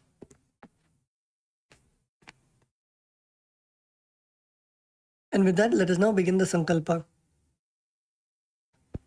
ओम ममोपात समस्त दुरितक्षय द्वारा भगवत श्री नित्यानंद परमशिव प्रीत्यर्थम श्री नित्यानंदेश्वरी परमशिव शक्ति समेत श्री नित्यानंदेश्वर परमशिव प्रीत्यर्थम च शुभे शोभने मुहूर्ते अद्य ब्रह्मणः द्वितीय परार्धे श्री श्वेतवराह कल्पे वैवस्वत मन्वन्तरे अष्टाविंशतितमे नित्ययुगे प्रथमे पादे जम्बूद्वीपे भारतवर्षे भरतखण्डे मेरोः दक्षिणे पार्श्वे शकाब्धे अस्मिन् वर्तमाने व्यवहारिके प्रभवादीनां षष्ट्याः संवत्सराणां मध्ये क्रोधिनाम संवत्सरे उत्तरायणे लक्ष्मी वेंकटेश्वर ऋतु मीनमासे कृष्णपक्षे चतुर्थ्यां शुभतिथौ मंगलवासरयुक्तायां विशाखा नक्षत्र हर्षण योग बलवकर्ण एवं गुण विशेषण विशिष्टायाम् अस्यां शुभतिथौ श्री कैलासोन्नत द्वादशांत श्यामला पीठारूढ़ श्री मीनाक्षी सुंदरेश्वरा भिन्न स्वरूप परशिवपुत्र रत्नकुमार गुरुमन्यतुल्यावतार श्री पार्वती स्तन्यपान लब्ध दिव्य ज्ञान विश्रुत सारभूत द्राविड वेद प्रवक्त्र श्रीमत् परमशिव करुणा समधिगत मुक्तामय चतुरश्रयान गीयमान छत्र चामर श्री चिन्ह काहलादि समस्त बिरदावल्यलंकृत ज्ञान विज्ञान चक्रवर्ती सर्वजन संग सद्यो निर्वाण दीक्षा विजापवर्ग वर्ष विश्रानजीमूत परमत कलभकेसरी शैव सिद्धांत स्थापनाचार्य श्री राजाधिराज पांड्य महाराज गुरु क्षपण शाक्यादि महांधकार निवारण ज्ञान भानु वीक्षणा नरहारह ध्वजोच्छेदन पूर्वक श्रीमद ऋषभध्वज स्थापक शैव समय कर्तृ सर्वज्ञ पीठारूढ़ श्री जगद्गुरु श्री ज्ञान संबंध देशिक स्वामी वागीश सुंदर माणिक्य वाचक स्वामिनाम अवतार भूत श्री ज्ञान संबंध स्वामी पुनर्धृत श्यामला पीठ सर्वज्ञ पीठ तृणवद्युत्तर द्विशततम गुरु महासन्निधान अरुणगिरि योगीश्वर परंपरागत अरुणाचल सर्वज्ञ पीठ गुरु महासन्निधान कैलास परंपरागत कांची कैलास सर्वज्ञ पीठ त्रयस्त्रिंशदुत्तर द्विशततम गुरु महासन्निधान नित्योत्सव नित्य मंगल नित्य कल्याण नित्य रचित कैलास परंपरागत आदि कैलास नित्यानंद पीठ महासंस्थान महासिंहासन पीठ कर्त्रे साक्षात् श्री परमशिव समुद्भूत कैलास परंपरागत वैवस्वत मनुविक्ष्वाकु हरिश्चंद्र भगीरथ श्रीरामचंद्र शूरसेन इत्यादि सार्वभौम चक्रवर्ती परंपरागत चतुष्षष्टि योगिनी मंडित चतुष्षष्टि संप्रदाय प्रवर्तक मनुधर्म शासन सूर्यवंश प्राप्त सर्वज्ञ पीठ सुरांगी साम्राज्य मूर्धाभिषिक्त चूड़ामणि साक्षात् श्री परमशिव समुद्भूत कपिल महागुरु पुनर्धृत महानिर्वाणी पीठ अष्टोत्तर सहस्र श्री महामंडलेश्वर साक्षात् श्री परमशिव समुद्भूत श्री महागणपति समारंभ अनवच्छिन्न पीठाधीश्वर गुरु परंपरा प्राप्त अटल पीठ अष्टोत्तर सहस्र धर्म मुक्ति स्वर्ग पुर स्वर्ण पीठ त्रयोविंश गुरु महासन्निधान कैलास परंपरागत आदिपीठ सर्वज्ञ पीठ जगत गुरु श्री कैलास पुनरुद्धारक श्री कैलास परमाचार्य श्रीमत् परमहंस परिव्राजकाचार्य वर्य सच्चिदानंद प्रणव स्वरूप श्रोत्रिय ब्रह्मनिष्ठ श्रीमद् जगत गुरु श्री भगवत श्री नित्यानंद परमशिव श्री ज्ञान संबंध देशिक परमाचार्य स्वामिनां प्रीत्यर्थम तेषां पादारविन्दयोः भक्ति सिद्ध्यर्थम गुरु कृपा कटाक्ष सिद्ध्यर्थम क्षेम स्थैर्य वीर्य विजय आयुरारोग्य ऐश्वर्यानाम् अभिवृद्ध्यर्थम धर्मार्थ काम मोक्ष चतुर्विध बल पुरुषार्थ सिद्ध्यर्थम समस्त दुरितोपशान्त्यर्थम समस्त मंगल अवाप्त्यर्थम भगवत श्री नित्यानंद परमशिव प्रसादेन सकुटुंबस्य ज्ञान वैराग्य जीवन मुक्ति प्राप्त्यर्थम पूर्ण आरोग्य युक्त दृढ़गात्र योगिक शरीर सिद्ध्यर्थम परमशिव शक्ति आविष्करणार्थम नित्यानंद योगाभ्यासं करिष्ये. Please wash your hand with an uddani of water. Om apa upasprishya.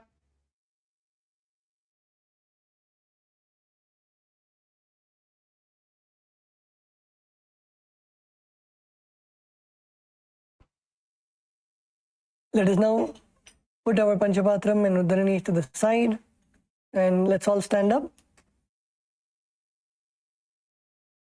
Please stand up on your mats. Let's begin with the skeleton dance.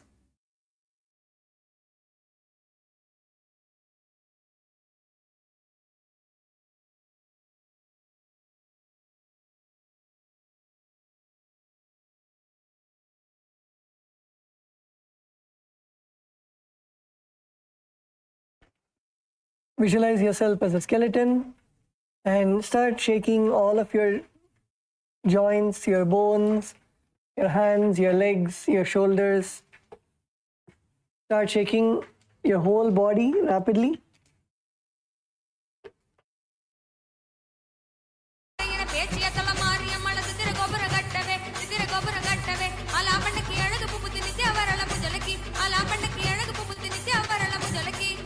Nithyanandam, Nithyanandam, Nithyanandam, Anandam, Nithyanandam, Anandam, Nithyanandam, Nithyanandam, Nithyanandam, Anandam, Nithyanandam, Anandam.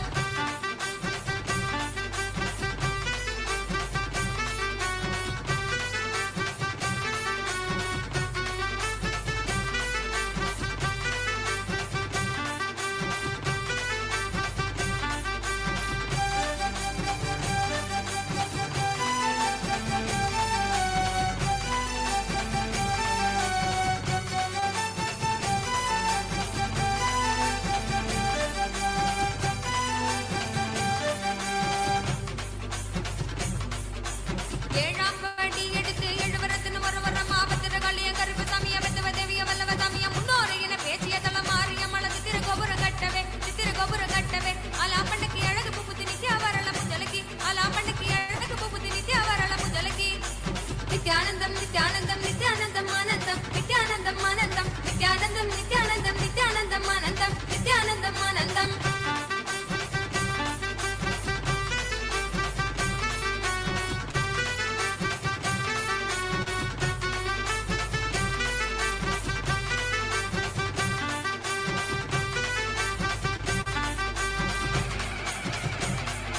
எட்டாம் படி எடுத்து எழுவரத்தின் ஒருவர மாபத்திர கலிய கருப்பு சமய பெத்தவ தேவிய வல்லவ சமய முன்னோரை என பேச்சிய தலமாறிய மலது திருகோபுர கட்டவே அலாப்பண்ணுக்கு அழகு புகுதி நித்யா வரல முஜலகி அலாப்பண்ணுக்கு அழகு புகுதி நித்யா வரல முஜலகி நித்யானந்தம் நித்யானந்தம் நித்யானந்தம் ஆனந்தம் நித்யானந்தம் ஆனந்தம் நித்யானந்தம் நித்யானந்தம் நித்யானந்தம் ஆனந்தம் நித்யானந்தம் ஆனந்தம் நித்யானந்தம் நித்யானந்தம் நித்யானந்தம் ஆனந்தம் நித்யானந்தம் ஆனந்தம் நித்யானந்தம் நித்யானந்தம் நித்யானந்தம் ஆனந்தம் நித்யானந்தம் ஆனந்தம்.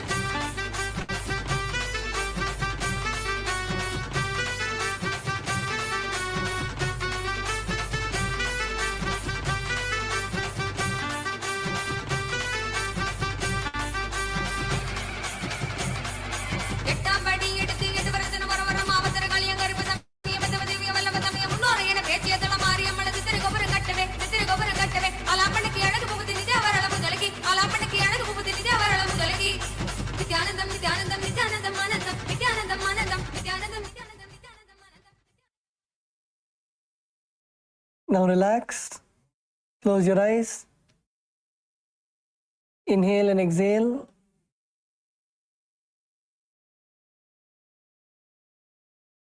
Take deep breaths.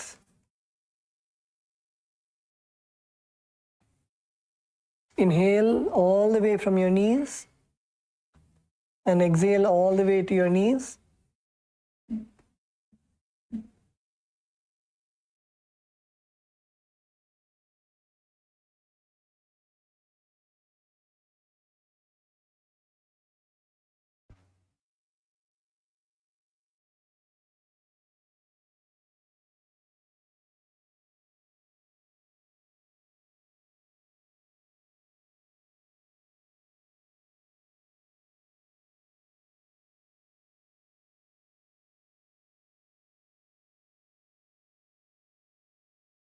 Okay, so let's all now settle down.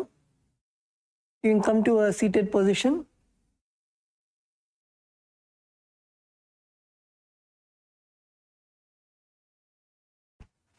Okay, so today we have a very beautiful sequence coming up. So before we begin, let's do a few stretches to loosen out all our muscles.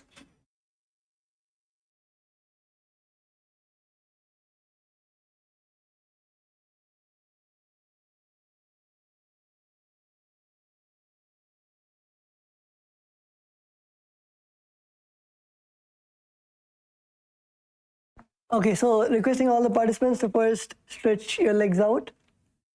Stretch both your legs out. This is only warm up for the asanas. So stretch your legs, raise your hands all the way up over your head and inhale. And then exhale and bend all the way down. Bend from your back. Bend from your hips all the way down. Touch your toes.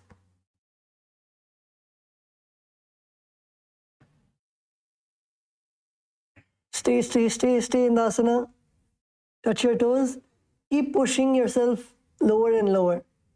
If you're able to touch your toes, good. Now pull your toes and try to bring your forehead to your knees.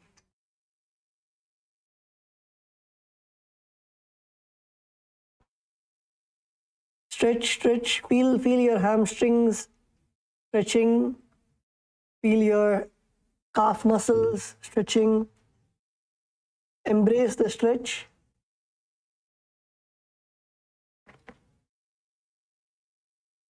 Okay, now come up. Bend one leg, bend your right leg.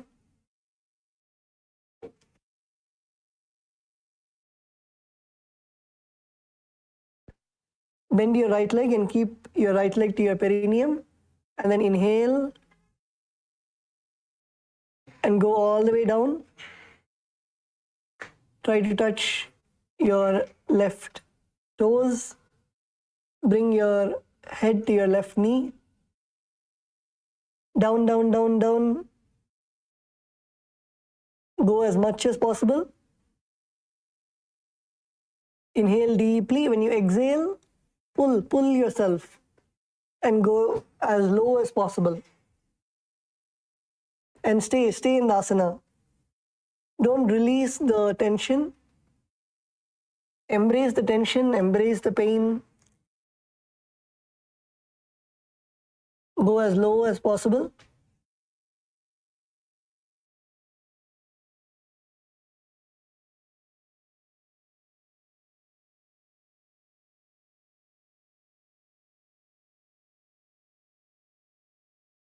Okay, now come up. Now bend your right leg and stretch your left leg out. Bring your right ankle to your perineum. Bring your left ankle to your perineum. Stretch your right leg out. Inhale, raise your arms all the way up over your head.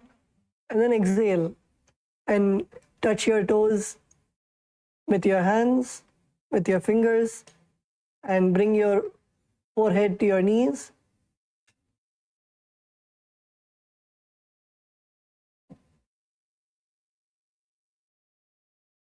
Go as low as possible and stay in the asana. Wherever you are comfortable, stay there and pull yourself as much as possible.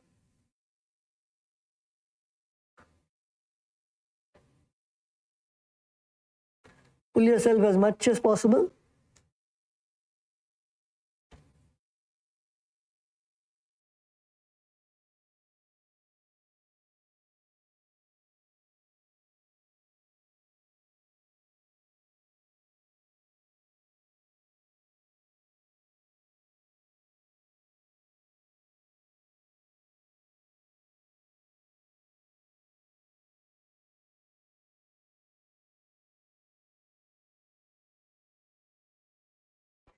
Okay, now come up.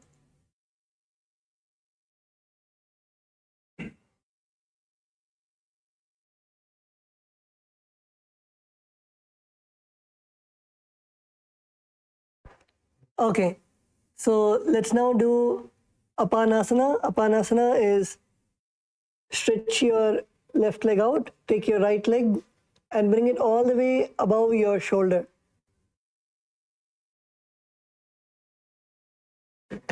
And then raise your left leg. Stretch both the legs out. Take your right leg and bring it all the way above your right shoulder. And then your left leg, raise it all the way up.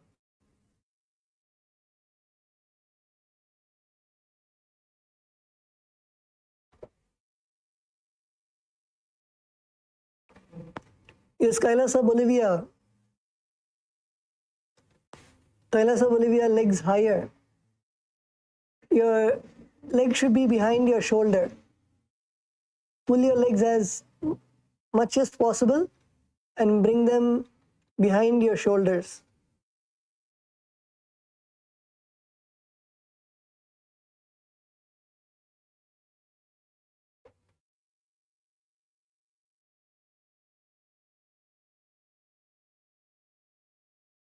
Okay, let's do Apanasana on the other side. Now release. Take your left leg now and place your left leg on your left shoulder. And then raise your right leg to the air.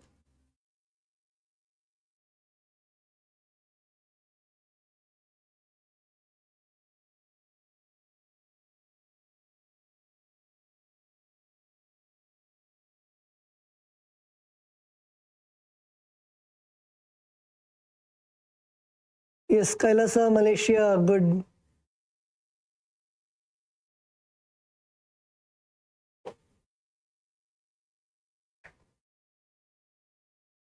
Okay, now relax. Is Dhanurasana 3. All this is only preparation for today's asanas. Dhanurasana 3, take your legs and place your hands, fingers in the Prana Mudra and catch your left foot with your right hand and pull your left foot to your right ear. Pull your left foot to your right ear and take your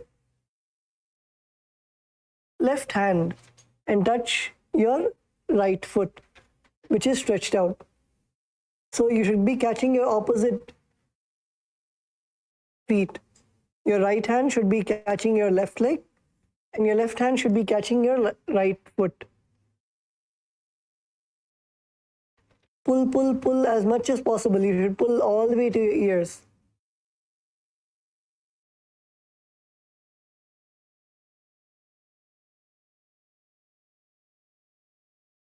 Kailasa Salem, Nandakumaraya.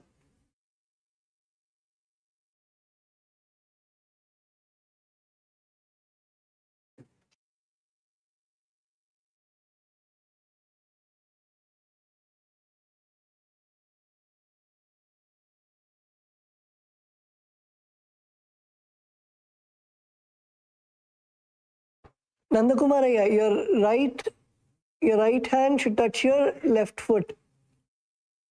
ஐயா உங்களோட கை வந்து opposite காலை தொடணும். Right hand வந்து left லெக்கை தொடணும். ஆமாம், அதுக்கப்புறம் உங்களோட left hand வந்து right லெக்கை தொடணும்.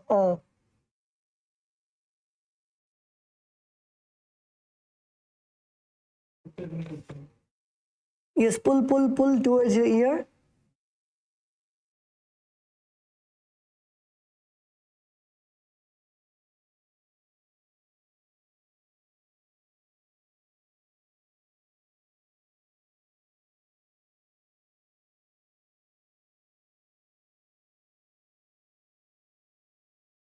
Okay, now relax. Now let's take the other leg. So if you brought your left foot to your ear, now take your left hand and hold your right foot and bring your right foot all the way to your left ear. Bring your right foot to your left ear and catch your left foot with your right hand. Pull all the way to your ears.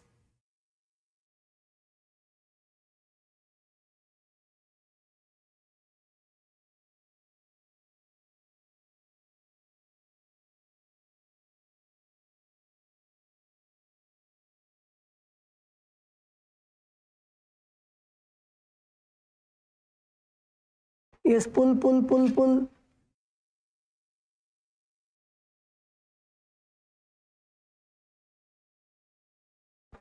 Yes, Kailasa LA, is that Jorge Aya? Jorge Aya, Nithyanandam.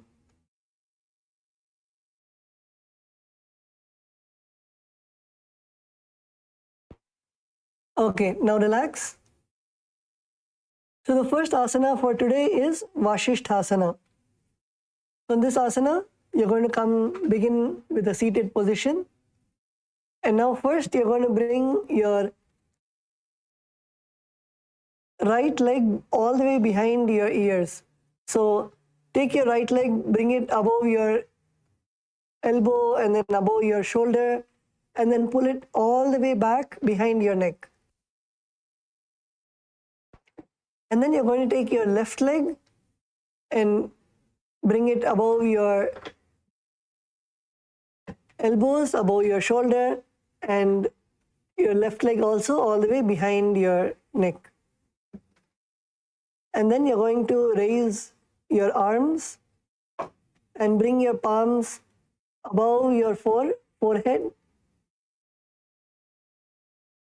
in the Anjali Mudra.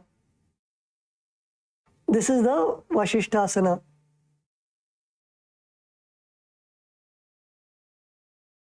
Okay, so let's all now do this together. So first, let's bring one leg behind our neck. First, let's bring one leg behind our neck. So take your right leg and hug your right leg as close as possible to your chest.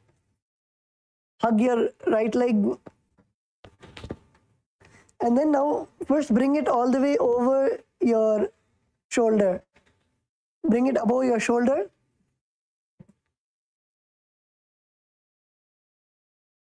Bring it above your shoulder and then slowly start bringing it above your head. Bring your leg above your head.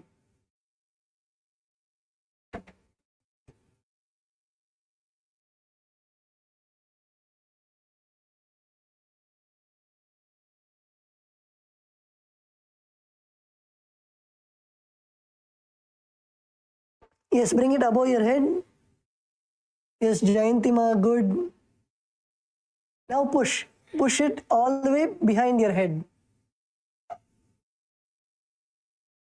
Push it as much as possible. Yes, Kailasa, Bolivia. Kailasa, Bolivia, bring your leg above your head.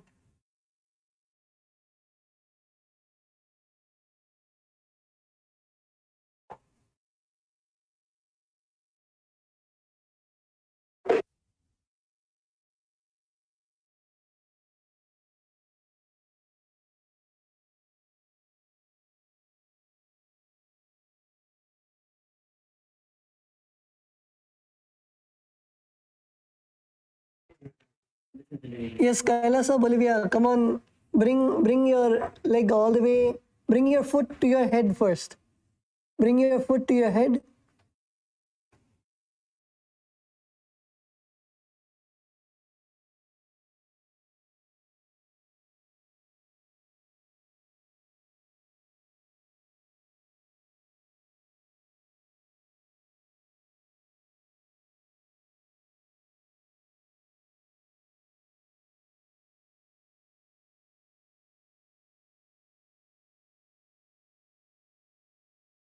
Yes, Kailasa, Malaysia. Baluya, come on. Put it all the way over your head. We have another 10 asanas, so don't worry. Today, within the yoga session, we are going to put both our legs behind our neck. So, do it with that sankalpa.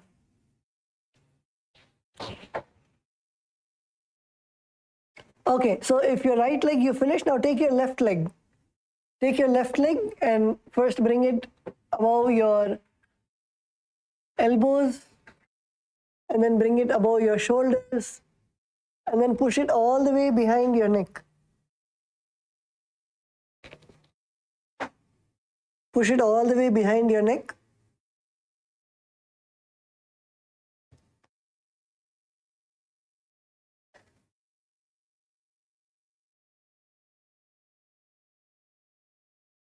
Yes, Kailasa, Bolivia, the Ma on the blue mat.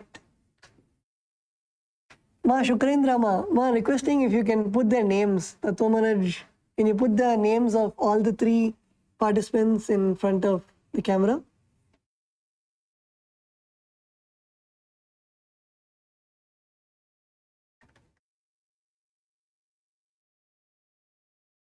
Yes, Kailasa Malaysia.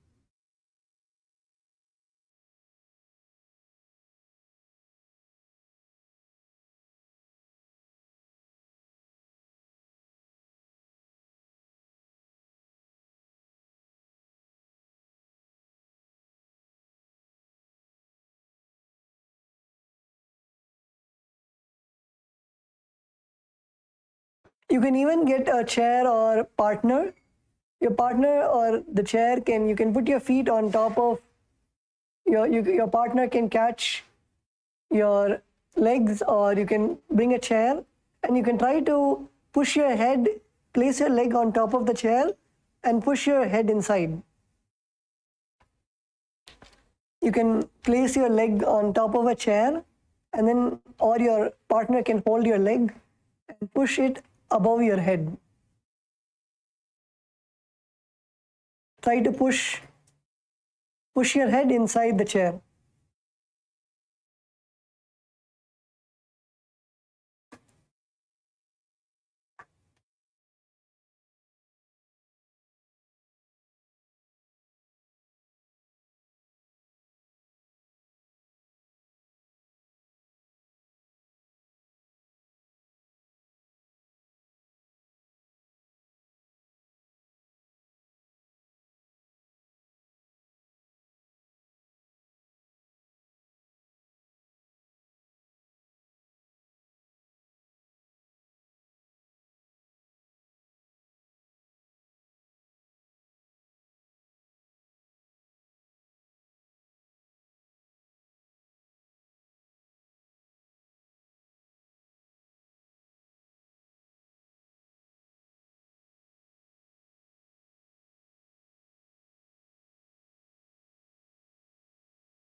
Yes, Kailasa, Malaysia, good. Nandakumar ஐயா ஐயா உங்களுக்குலாம் சேர்லாம் கிடையாது, டைரக்டா கால் வந்து மேலே போட்டுருங்க.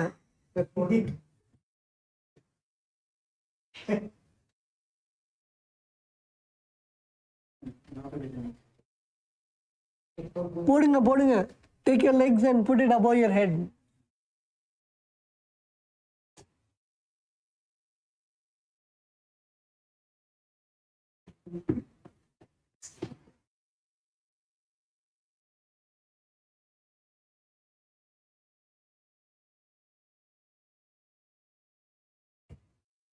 Yes, Nandakumar, yeah, good.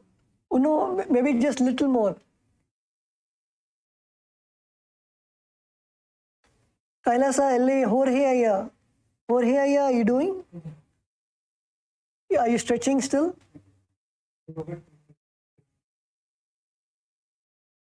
Okay.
Okay, so now if you try to place both your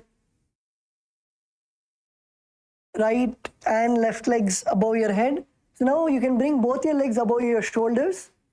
Put your hands inside and place both your legs above your shoulders, and at least bring your foot to your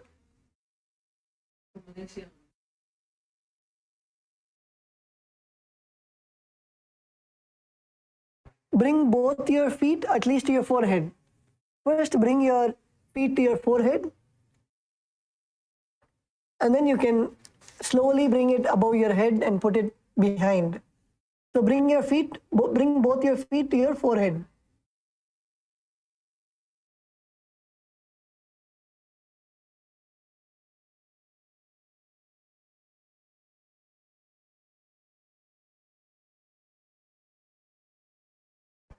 Visualize yourself as Sage Vashishta. Sage Vashishta is one of the great sages.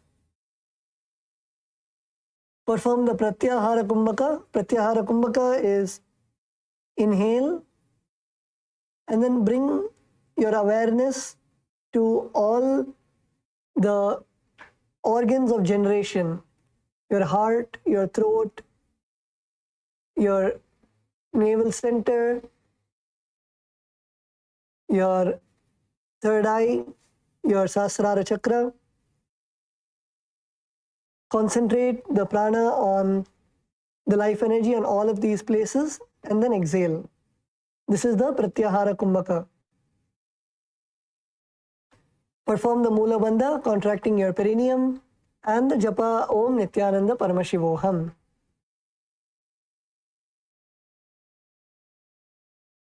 दोवो पग थली जोड़ी संपुट करे, हाथ दोवो पग बीच आनी तले, करीब barrel याई कहून्या माहिली संधि राशे.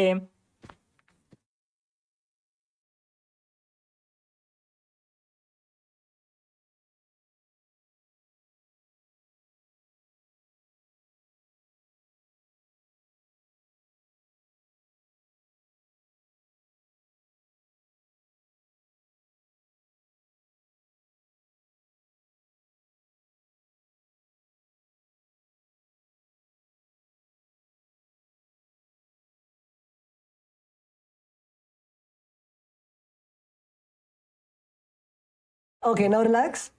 The next asana is Shivlingasana. So now you're going to hold your feet from a seated position, hold both your feet and interlock your fingers.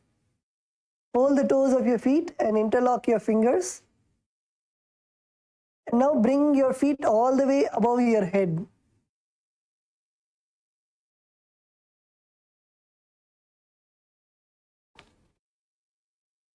Bring your feet all the way above your head. This is the Shivlingasana.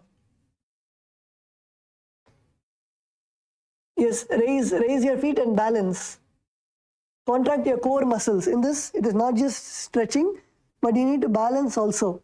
So tighten your core and bring your feet all the way above your head and balance. Yes, Kailasa, Malaysia, good.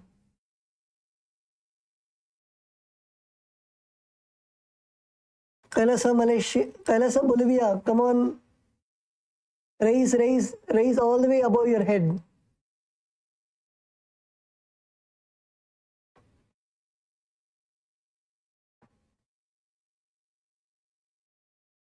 Yes, like Ma Shodashi Shakti, you can also take the support of the wall to make sure that you don't fall behind.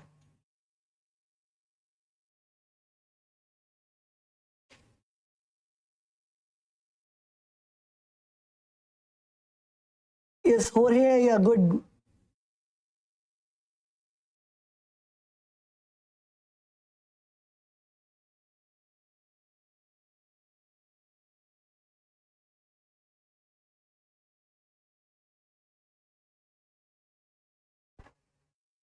Yes, Kailasa, Malaysia, Balu, yeah, good. Raise your legs all the way above your head and balance.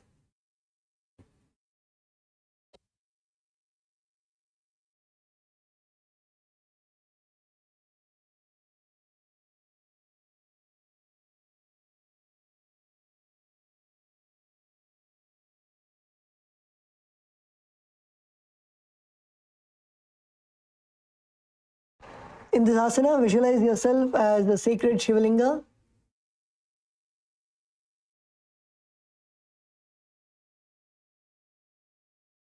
Perform the Pratyahara Kumbhaka. The Pratyahara Kumbhaka is inhale, hold your breath, When you hold your breath, bring your awareness to all your energy centers, your navel center, heart center, throat center, the Agnya Chakra, the third eye, and the Sahasrara. Visualize the prana in all of these energy centers and then exhale. Perform the Mula Bandha, contracting your perineum, and the Japa Om Nithyananda Paramashivoham. दो पावसीस परि आने फुनि एक जुगति और तहाँ ठाने दोवु पग के अंगुष्ठ जोवु तिन परि मुठि कर की दोवु.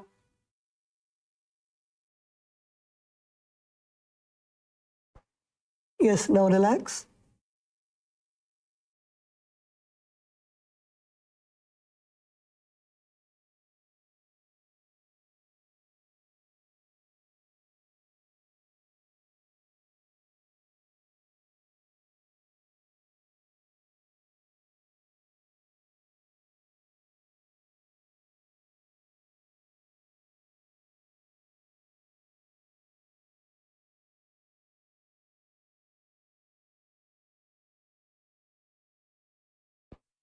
Okay. Now the next asana is Kakarupa Skandasana 2. So in this asana, now you're going to sit and lift both your legs on top of your shoulders and cross your legs to keep them in place.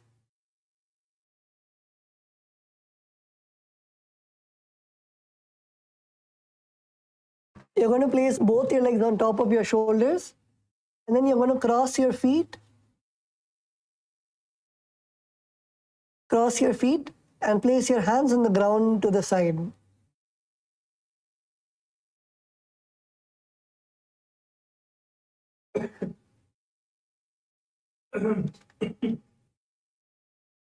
Yes, come on, let's all do this together. Take both your legs and place them on top of your shoulders. So first take your right leg and place it on top of your right shoulder. And then take your left leg and place it on top of your left shoulder.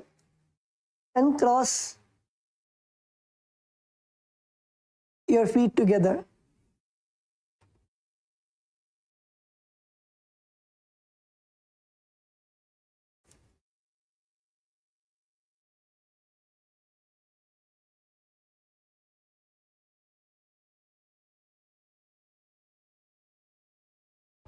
Yes, Kailasa, Malaysia,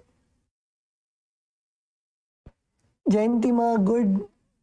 The Ma at the back also, not able to see, but yes, good.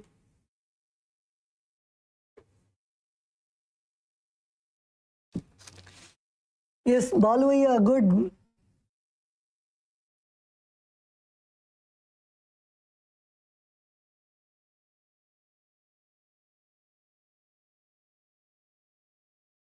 Yes, Jorge, Kailasa LA, Jorge, Aya.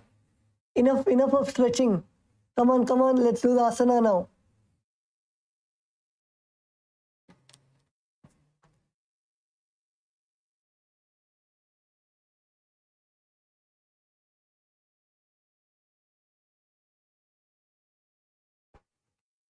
Yes, Kailasa, Bolivia, Ma Vijaya Swarupa. Ma Vijaya Swarupa, both your legs on top of your shoulders. Bring both your legs.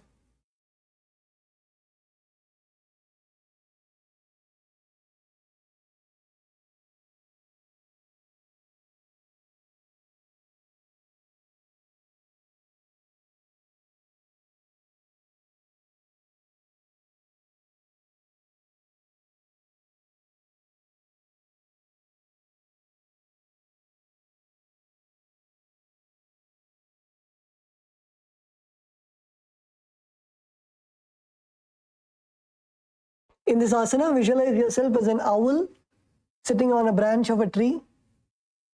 Visualize yourself as an owl.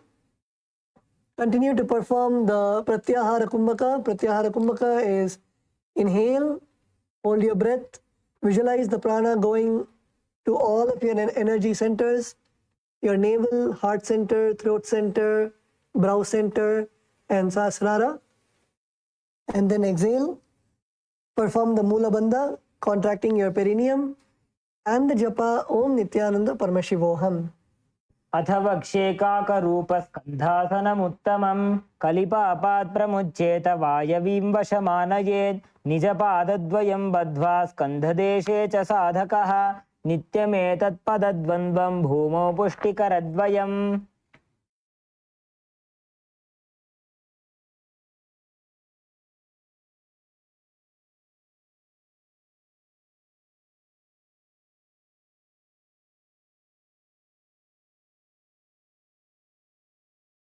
Now relax. The next asana is Arani Chatakasana. So in this asana, first bring one foot over the head. This time you're going to bring it all the way behind your head. Place one foot over the head and then place your second foot behind the first leg.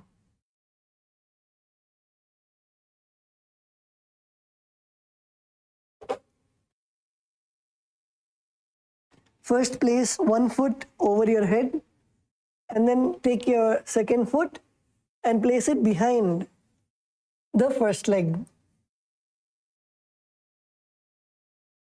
Place your hands on the ground and gaze to the third eye. This is Arani Chatakasana. So come on, let's all get into the asana. First, begin with your right leg. Focus on bringing your right leg behind your neck.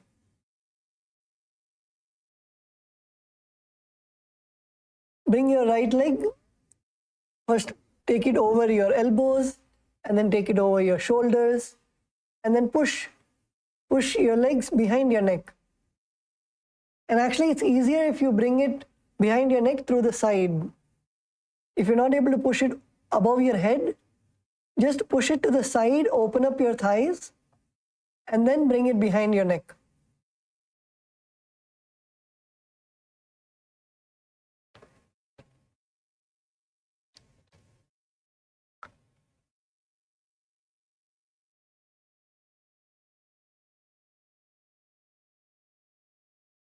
Bring your legs to the side and then place it behind your neck.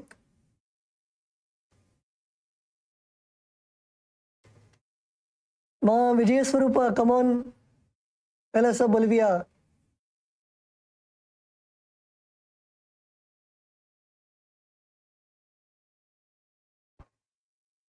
Yes, ma. Bring it as much as possible behind your head.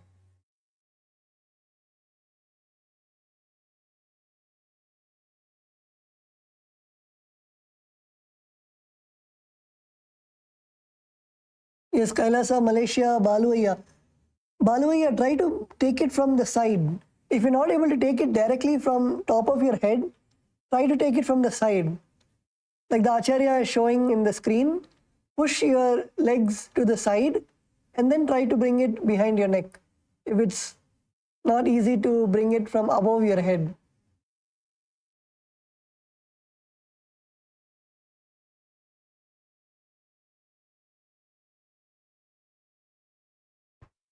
Yes, Kailasa, Malaysia, good.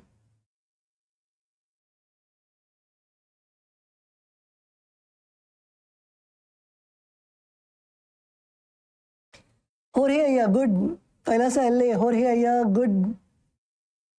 Are you able to place both your legs behind your neck?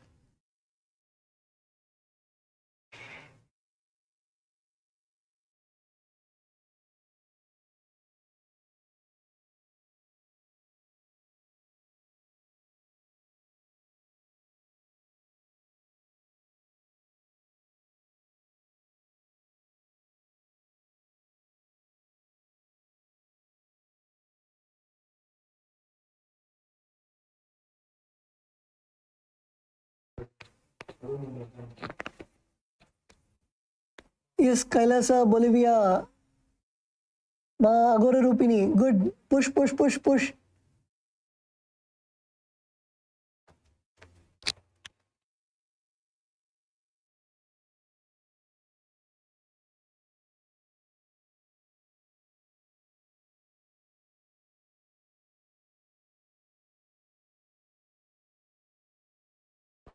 Yes, Agorar Rupini Ma, Kailasa Bolivia. How much ever you're able to pull your legs, let Shukrendra Ma pull your legs and keep it there. So your muscles slowly stretch.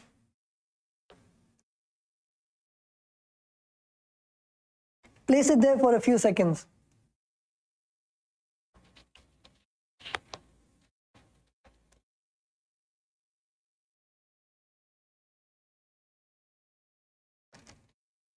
Kailasa, Salem, Nandakumaraya, பண்ணிட்டீங்களா?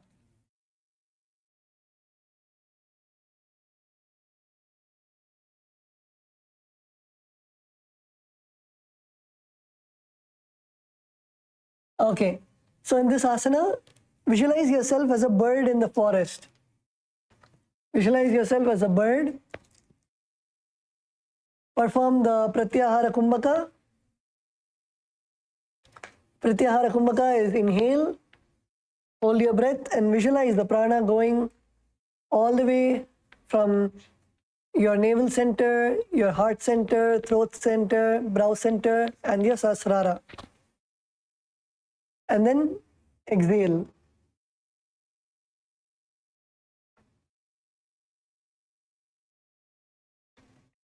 Yes, Kailasa, Bolivia, Ma Vijaya Swarupa.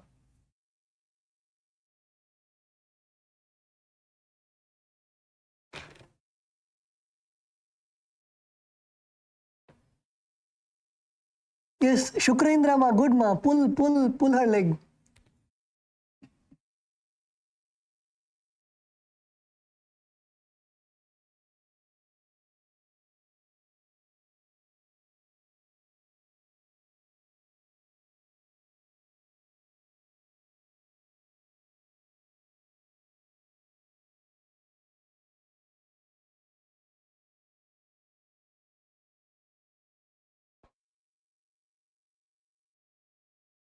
Yes, perform the Mula Bandha, contract your perineum, and the japa Om Nithyananda Paramashivoham.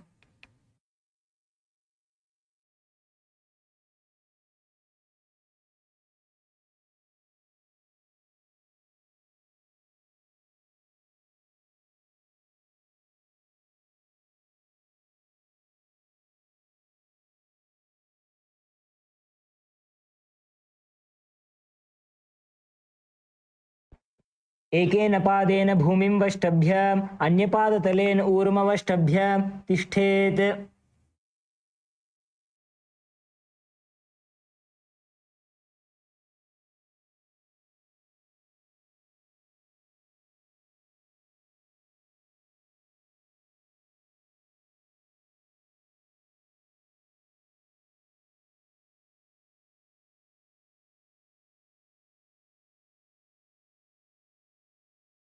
Okay, now relax. Now in the next asana also, the next asana is Chitrakasana. So in this asana, you're going to sit, first look at the Acharya, sit and bring both your feet together and lift them all the way over your head.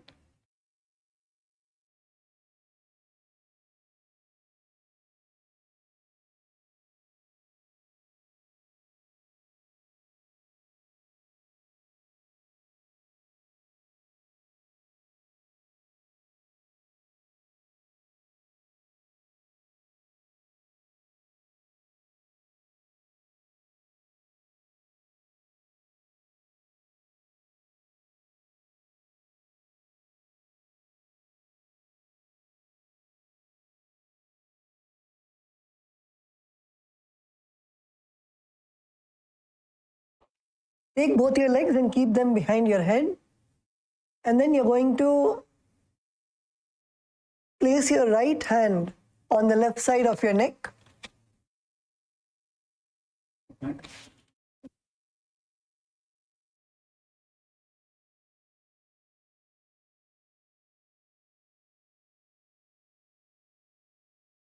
Place your right hand on the left side of your neck and then extend your left arm up straight. Extend your left arm all the way up straight. This is the Chitrakasana.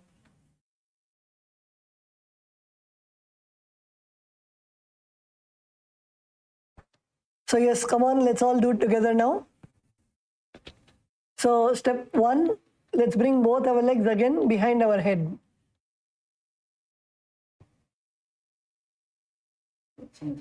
Yes, Ma Kailasa Bolivia, Ma Vijay Swarupa. Ma, this time we are going to make you do.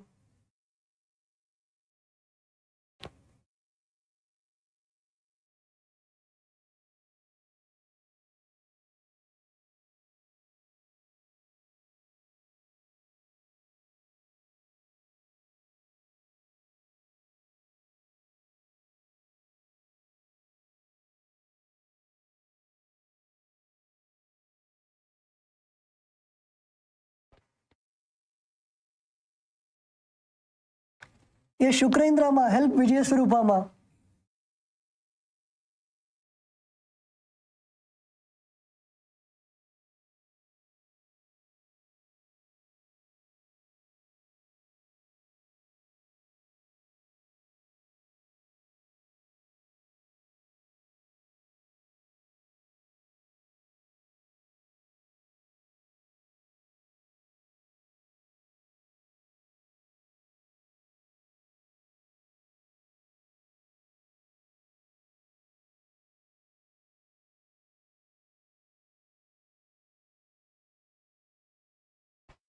Yes, Kailasa Malaysia. Yes, Kailasa Malaysia, the Ma on the green mat. Very good. Ma, can you type your name in the chat? The Ma seated next to Swamiji, next to Swamiji's Atmamurti.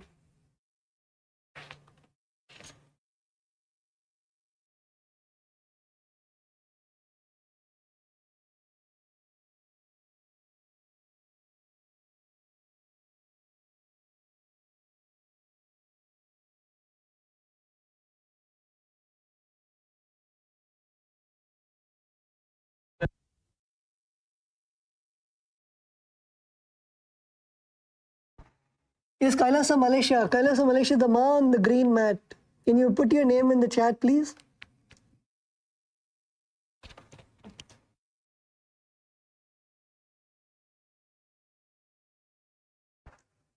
Jayanti Ma, can you put her name in the chat? The Ma on the green mat next to Swamiji's Atmamurti.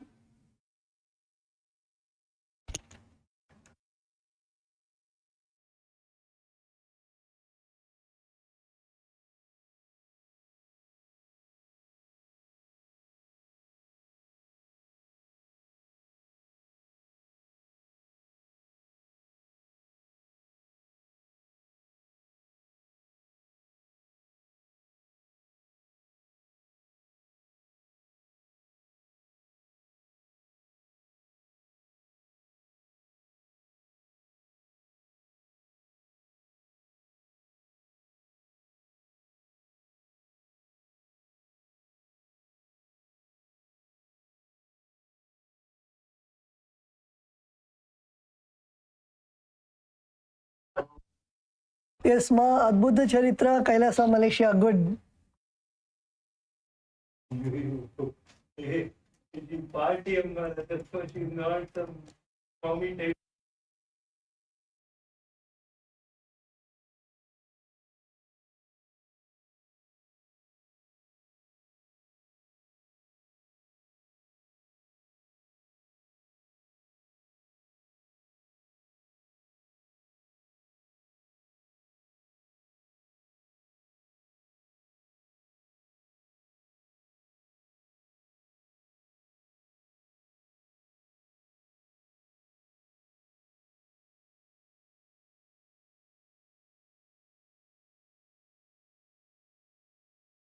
Yes, wow, Ma Vijay Swarupa, good, you did.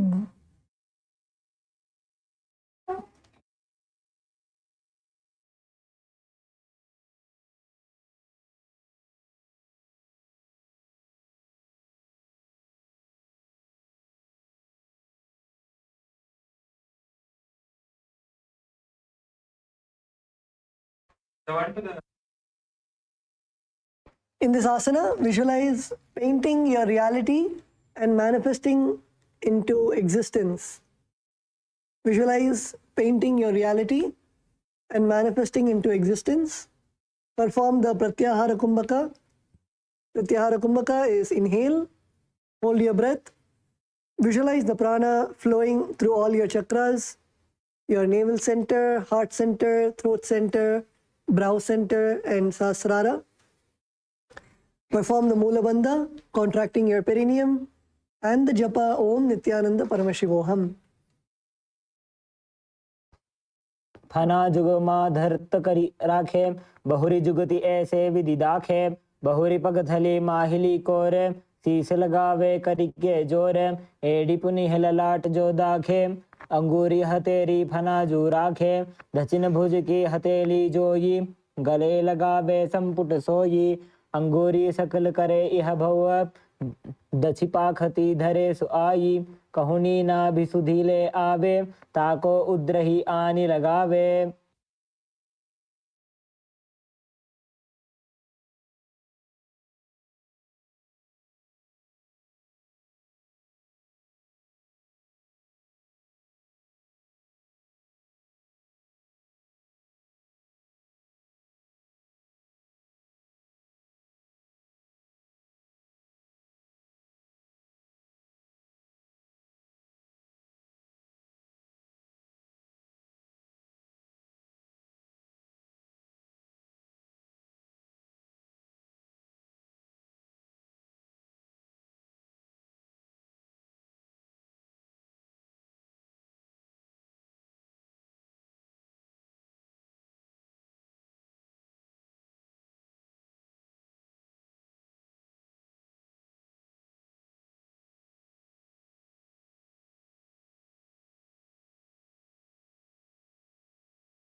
Okay, now relax. The next asana is Panidrasana. So now sit and keep both the legs behind the head. It is the same asana, so you can bring your legs as much as possible. Bring both your legs. Bring both your legs again as much as possible. And keep your legs behind your neck. Keep your hands on the ground. Lift your head up.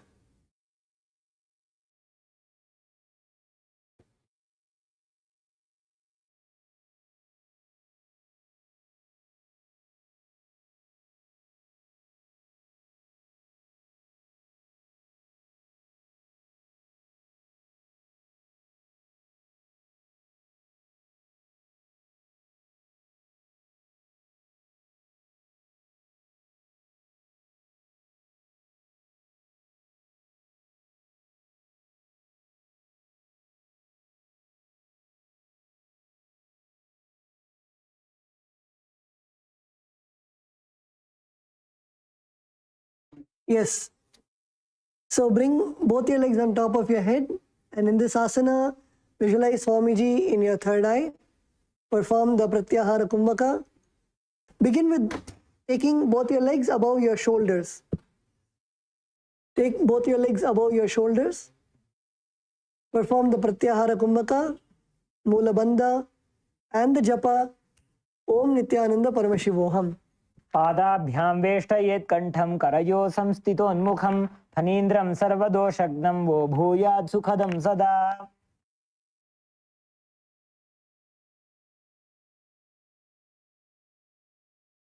Now continue to be in the same asana. Visualize yourself bound by a noose of integrity. Visualize yourself being in complete integrity, bound by integrity. Keeping your emotions integrated and aligned to your purpose. Keep both your legs on top of your head, behind your neck. If you're not able to do, you can bring it above your shoulders. You can bring both your legs above your shoulders. Keep your hands on the ground. And gaze to the third eye. Perform the Pratyahara Kumbhaka. Inhale. Hold your breath and visualize the prana flowing through all of your chakras, your 7 chakras. Perform the Mula Bandha and the japa Om Nithyananda Paramashivoham. कंठपृष्ठे क्षिपेत् पादौ पाशवदृढबन्धनं स एव पाशिनी मुद्रा शक्तिप्रबोधकारिणी. The next asana is Machandrasana. Continue to remain seated in the same position and form a fist with both your hands and place one hand on top of the other.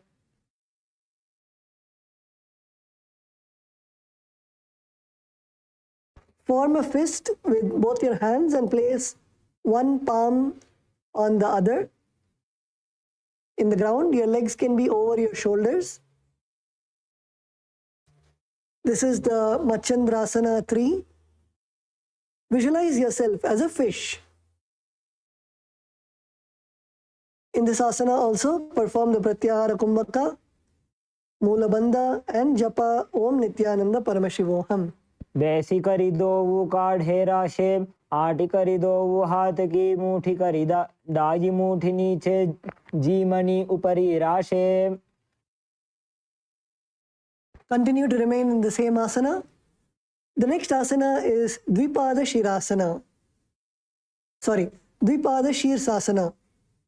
So in this asana, continue to remain in the same posture, that is keeping both your legs raised over your head. If you're not able to bring both your legs over your head, you can bring it over your shoulders.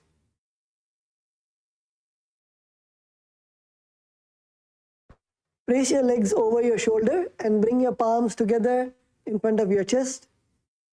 Place your hands in the Anjali Mudra. Bring your palms together.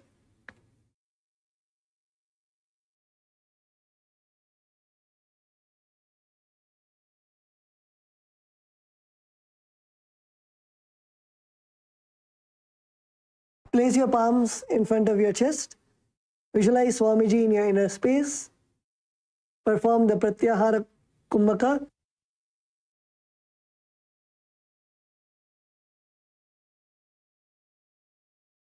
Perform the Moola Bandha, contracting your perineum, and the Japa Om Nithyananda Paramashivoham.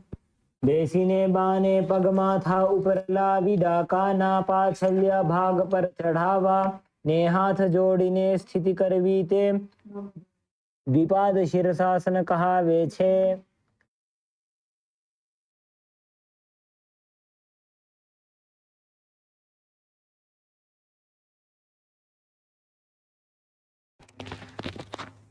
Now the next asana is the Bharatari asana. From the same position, now we are going to be lifting our legs up, holding both your feet with your respective hands and putting it above your head, above and behind your head, but keep your legs stretched up. Try to bring it behind your head by straightening your back a little bit. Keep your feet together, both your feet, keep it together. Bring your gaze to the nose.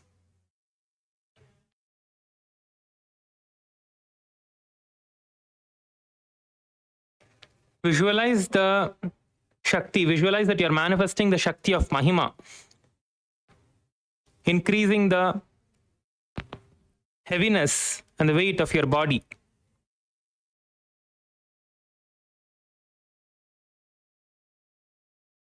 Continue to do the Pratyahara Kumbhaka, Moola Bandha, chant the japa Om Nithyananda Paramashivoham. आसन गोपी चंद कक्ष्यो जैसे Yahoo को कीजे पुनिते से कोरप कथल्या की माहिली सीना आनी mail दो मिली. Now you can relax from this asana. Lie down on the mat. We are going to be doing the same sequence with your legs behind your head, but in a lying down position. So now again, the same asana as the previous asana, as the Bharatari asana. Bring both your legs above your head. Try to bring them behind your head if you are able to. Hold both your legs with your respective hands. Hold both your legs with your respective hands. Gaze towards the third eye. Get your gaze towards the third eye. Visualize that all the gods and goddesses of Kailasa are blessing you. Visualize that you are blessed by all the gods and goddesses of Kailasa.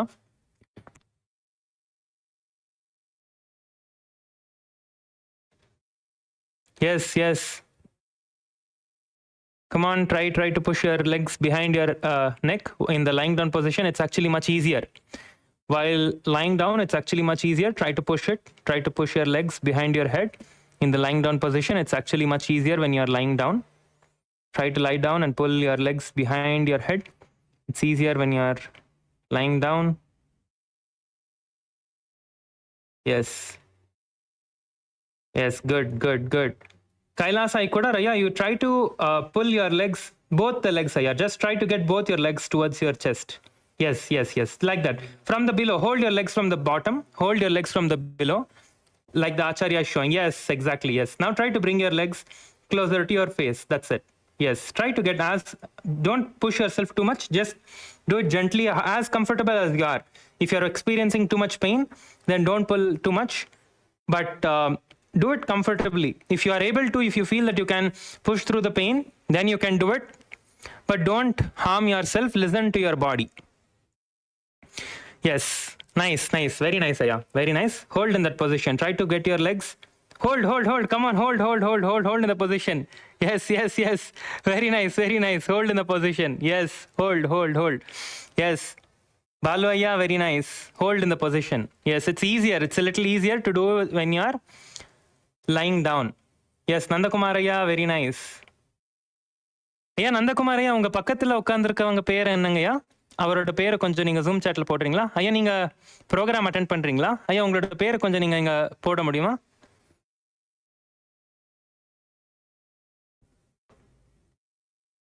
இல்ல unmute கூட நீங்க பண்ணி சொல்லலாம். உங்களோட பேர் என்ன நீங்க சொல்லலாம். இல்ல ஜூம் சாட்ல கூட நீங்க டைப் பண்ணி அனுப்பிச்சு விடுங்க.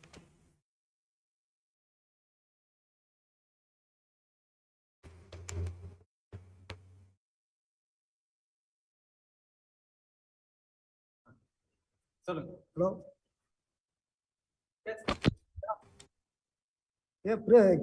கே கிருஷ்ணன்.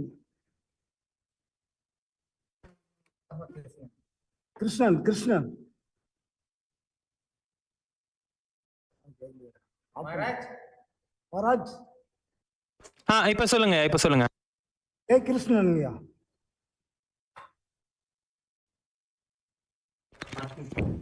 திருப்பி சொல்லுங்க ஐயா. கிருஷ்ணன்.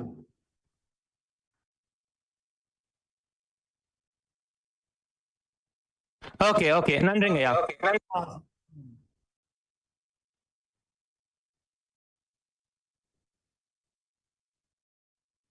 ஓகே எஸ் ஐயா. ஐயா நீங்களும் பண்ணுங்க, ட்ரை பண்ணுங்க. கமான், முயற்சி பண்ணுங்க ஐயா. இது நீங்க ட்ரை பண்ணுங்க. அப்படியே ஃபர்ஸ்ட் படுத்துக்கோங்க. உங்க முதுகுல நீங்க படுத்துக்கோங்க. படுத்துட்டு அப்படியே லைட்டா உங்க காலை வந்து நீங்க உங்களோட ஃபேஸ் கிட்ட, மூஞ்சி கிட்ட நீங்க அப்படியே கொண்டு வாங்க. எஸ். அவ்வளவுதாங்க ஐயா. அவ்வளவுதான். இப்ப காலை அடியில இருந்து போடுங்க. காலை உங்க கை அடியில வச்சு பிடிங்க. நந்தகுமார் ஐயா பிடிச்சிருக்கிற மாதிரி பிடிங்க. அவர் வந்து பாருங்க, நீங்க கையை வந்து அடியில இருந்து பிடிச்சிருக்காரு. முட்டிக்கு அடியில இருந்து ஃப்ரம் பிலோ யுவர் நீஸ், முட்டிக்கு அடியில இருந்து பிடிச்சிடுங்க. ஓகேங்கய்யா. ஓகே, நல்லதுங்கய்யா. Very nice. Okay, yes. Kailasa Malaysia, very nice. Come on, keep trying. Don't give up. Yes, very good. Yes.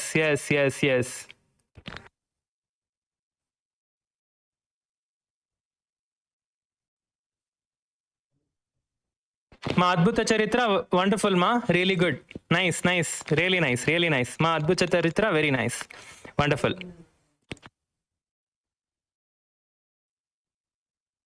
Ma Turya Jnana, very nice. Wonderful. Yes. Kailasa Malaysia, very nice. Wonderful. Yes. Okay. This is the Devasana. In this, let us visualize that all the gods and goddesses of Kailasa are blessing you. Do the Pratyahara Kumbhaka, Moola Bandha, and chant the japa Om Nithyananda Paramashivoham.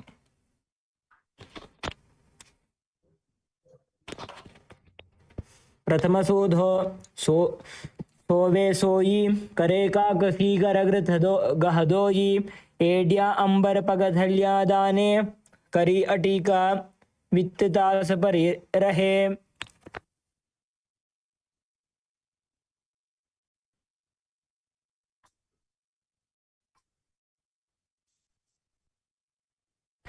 Yes, the next asana is a similar asana, which is the Mrittika Bhanjikasana.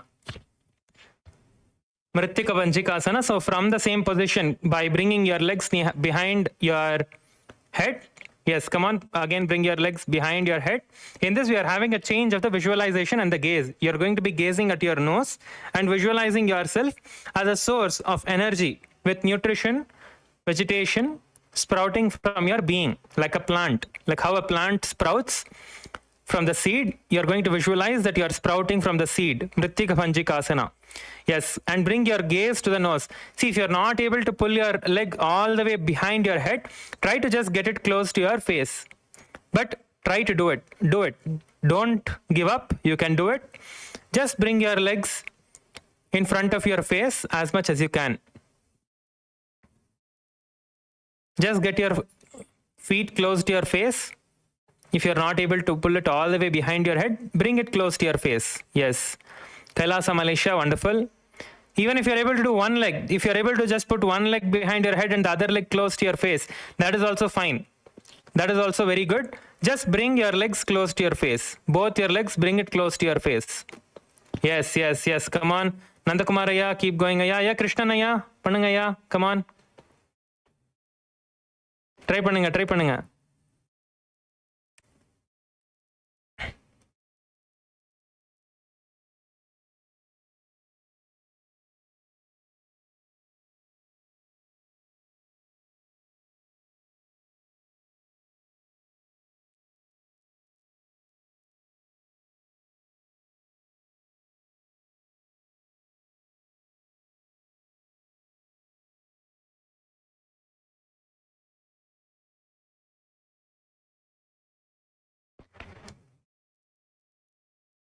Yes. Okay, keep your gaze to the nose. Visualize yourself like an ant. Continue to do the Pratyahara Kumbhaka, Mula Bandha. Chant the japa, Om Nithyananda Paramashivoham. Sen सूधो हो ये थाने पग ऊंचाय आगाने आने महुर पग थली को यो राखे core बार लिया विधि दाखे. The next asana is Masakasana. So now you're going to be crossing your legs behind your head. So bring legs behind your head, but cross ankles. Cross your feet. Look at the screen now. Just look at the screen how the acharya is doing. Cross your leg behind the head. Cross your legs behind the head, or you can cross front of your face, or whichever close you are able to bring your legs to. Just cross your legs. If you're able to cross it behind your head, great. But if you're not able to do it, just cross your legs in front of you. Now, spread your hands to the side.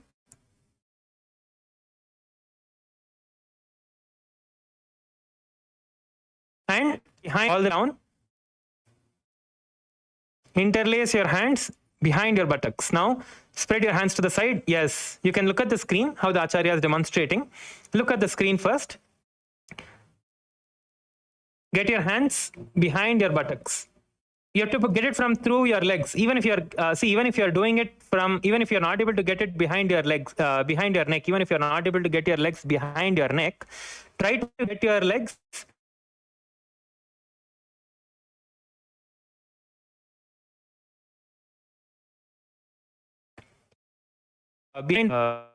behind the knees and thighs, not from the side, but from behind your knees and thighs. Balaya, you need to put your hands inside your thighs, means from the gap. You need to try to interlace your hands from the. Yes, like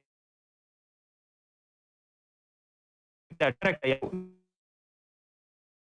Yeah, just try to hands through. If you're not interlaced behind your back, no problem.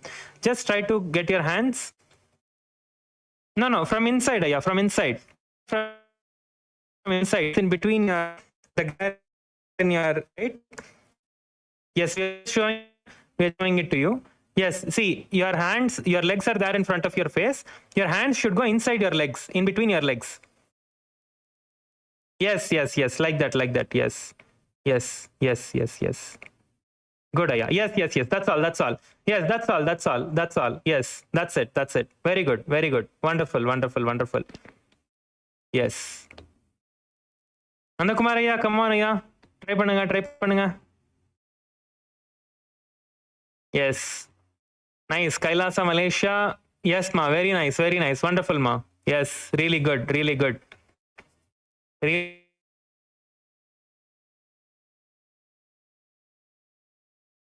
Come on. Kailasa, Bolivia. Wonderful. Yes. Ma, try to bring your hands below your legs, ma. Yes, like that, yes. Now try to interlace it behind your back. Try to get it from the side and interlace it behind your back, or try to take it behind your back. From the sides of your thighs, try to take it behind your back. Like the Acharya is showing here on the screen. Just try to turn your hands to the side and bring it to the back. Bring it behind your back. Try to bring it behind your back.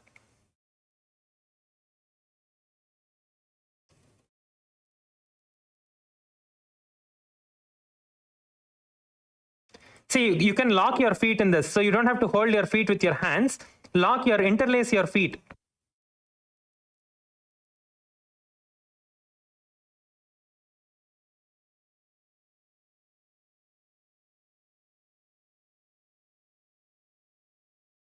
Yes, see, just keep your legs interlaced, like how the Acharya is demonstrating. And from this position, just try to stretch your hands towards the back. That's it. Yes, like this. From this position, just try to get your legs back. Just look at the screen, all of you. Just look at the screen. Those of you who are putting your legs just in front of you, interlace your legs in front of your face. Try to get your legs as close as possible to your face.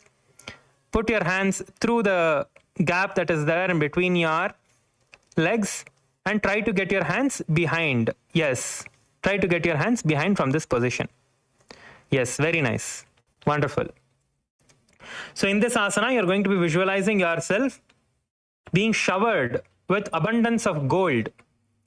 You're going to visualize yourself being showered with abundance of gold. So visualize that you're being showered with gold, abundance of gold.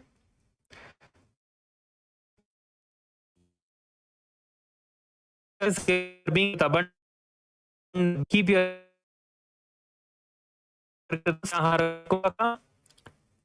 the Moola Bandha and chant the japa Om Nithyananda Paramashivoham. Yes, get back into the asana. Yes, chant the japa Om Nithyananda Paramashivoham. प्रथमे सूधो सैन्हि करे वामपाद कंधा परिधरे तापरि दक्षिण पग को आने दो हस्त ऐसे विधि ठाने. Yes, now relax in the asana. Just relax, stretch your legs forward. Just stretch legs forward. Just relax for some time, shake your legs, give yourself a little rest. You can move your legs. Just move your body side to side, so you just relax your back as well because your back was bent. Move your knees. Now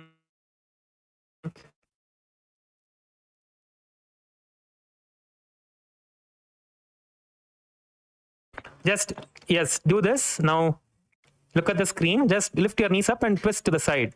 Lift your knees up and twist to one side. Let your hands be by the sides. Lift your knee up and then twist to one side.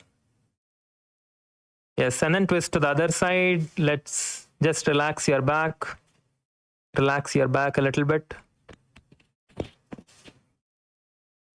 Yes. Okay. Nice. Now let us enter into the next asana. The next asana is the Chakrasana 2. So in the Chakrasana 2, what you're going to be doing, so this is a asana, you're again going to be lying down on your back only. So do not sit up, just continue to lie down on your back. So from this asana, you're going to be lifting your legs up straight. Lift your legs up straight and hold with your fingers in the prana mudra with your index and middle fingers together.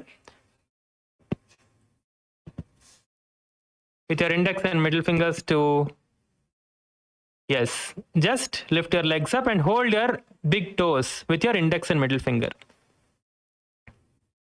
Hold your big toes with the index and middle finger from this position. Yes. Even if you're not able to hold, just be in the position. Just lift your legs up and try to get your legs, get your hands close to your legs. And try to keep your legs straight. Try to keep your knees straight. Try to straighten your knees. Yes, Kailasa Ikudar, that's good, Aya. Good that you're trying. Keep trying. Good. Even if you're not able to, maybe you can hold your close to your knees. Hold close to your knees, Aya. Hold close to your knees. You can hold close to your knees. No, the back of your knees. Just hold the back of your knees, Aya. Kailasa Ikudar. Just hold the back of your knees. Yes, like that, like that. Yes, exactly. Balaya, you can also just hold the back of your knees, Aya. Just hold the back of your knees. Yes. Try. No, your legs should be up. Your legs should be up, but you should hold the back of your knees. Yes. Just relax and come back to the position if it is straining you too much, but come back to the position. Yes. Kailasa Malaysia. Wonderful. All of you are doing it. Really nice. Yes. Great. Wonderful. Kailasa Bolivia. Everyone are doing. Really nice. Wonderful. Nandakumaraya. Nice. Great. Beautiful. Now, those of you who are able to hold your big toes with the prana mudra. Hold your big toes in the prana mudra. Keep your legs completely straight. Keep your knees straight. Try to bring your straighten your knees. Once you hold your knees, focus on straightening your knees.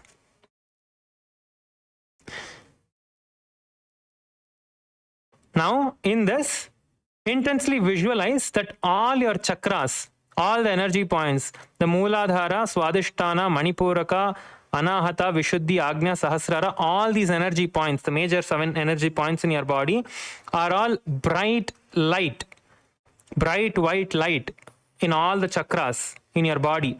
Intensely visualize in whatever position you are, be comfortable in that position. Whichever position you're able to hold yourself in that position and intensely visualize the bright light. Visualize that bright light is there in all these 7 energy centers.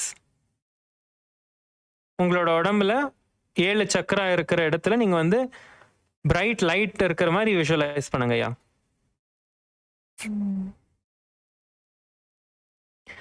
Yes, visualize intensely the bright light in all the 7 chakras. Mooladhara, which is the base of your spine. Swadhisthana, which is 2 inches above your Mooladhara, which is the base of your spine, or 2 inches below your navel center. Manipuraka chakra, which is your navel center.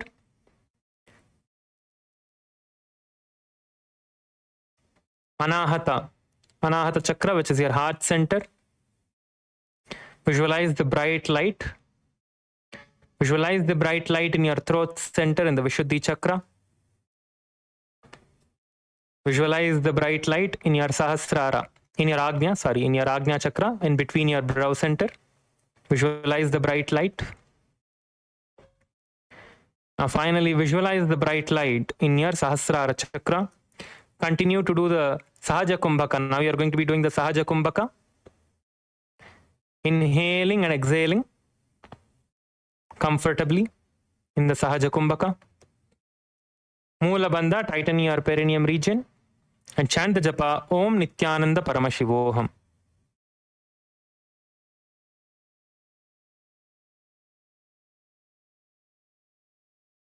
Stay in the asana. All of you hold yourself in this asana by visualizing and doing all of the components. Hold yourself.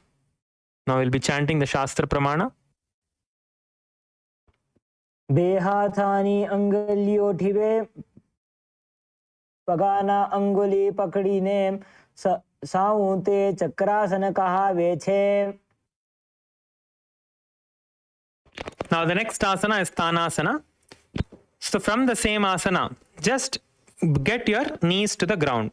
Just get your, sorry, not the knees, just get your feet to the ground.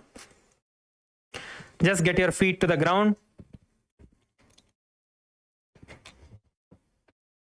Keep your feet to the ground.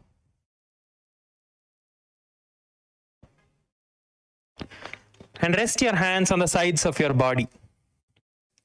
Just rest your hands on the sides of your body, relaxing all the muscles of your body. Get your hands to the sides of your body and just place your hands by the sides. In this asana, you're going to be visualizing Swamiji in your inner space and unclutching from all the thoughts. Unclutch from all the thoughts, all the emotions, all the feelings. Unclutch from everything. Just center your visualization and everything on Swamiji in your inner space. Continue to do the Sahaja Kumbhaka, which is inhaling and exhaling comfortably. Tightening your perineum region in the Mula Bandha. Chant the japa, Om Nithyananda Paramashivoham. शववद्भूमौ तिष्ठेत् शवासनं भवति पादद्वयं विनोत्तानासनं भवति. Yes. Now, get up to a seated position. Get yourself up to a seated position.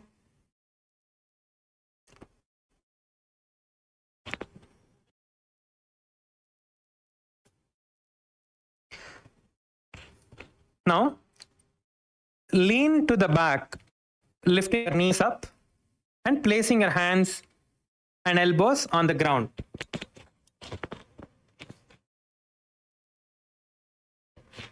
This is the Trikutasana. You are going to visualize yourself as a mountain with 3 peaks.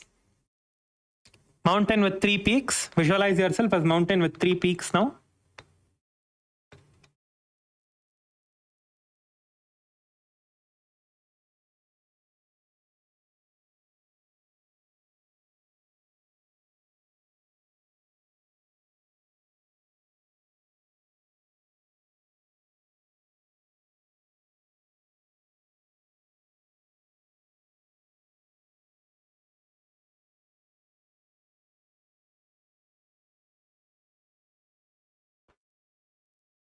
Now visualize yourself as a mountain with 3 peaks. Yes. Good, good, good. Kailasa Ikoda, Raya, come on. Lift your body up. Place your elbows on the ground. Lift your body up. Support your upper body with your elbows. Yes. Good, Raya. Good, good. Hold in that position. Hold in that position.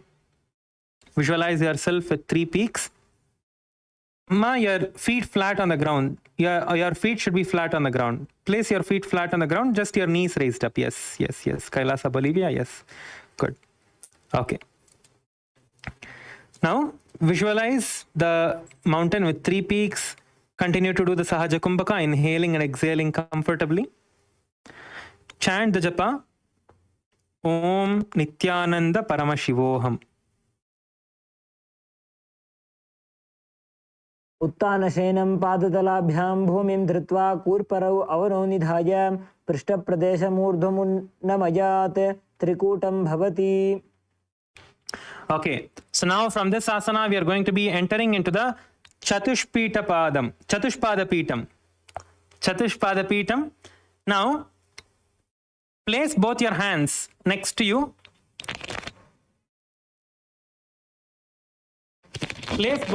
Place both your hands next to you, shoulder width apart, both your hands shoulder width apart. Place your legs close to each other. Now, lift your hips up. Lift your hips up. So this looks like a 4-pillared mandapam. Four-pillared Hindu temple with pillars. So visualize each of your limbs as a pillar. Visualize each of your hands and legs as a pillar of the Hindu temple.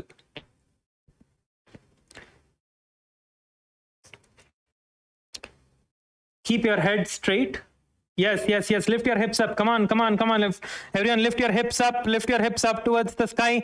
Lift as much as you can. Hold the position. Hold in the position. Lift yourself up. Yes, you will feel a little bit of strain on your back and your hands, but hold yourself up there. Aya, no, Balu, Aya, not like that. Not like that, Aya, not like that. You're not doing that. Just place your hands.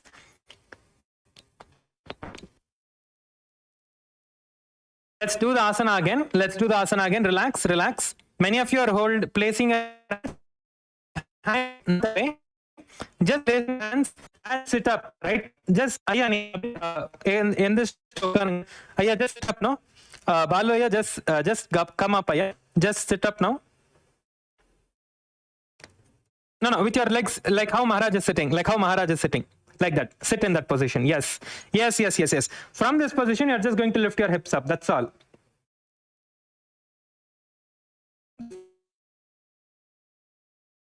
Perfect. It's very simple. Body up from that position. That's it. Yes.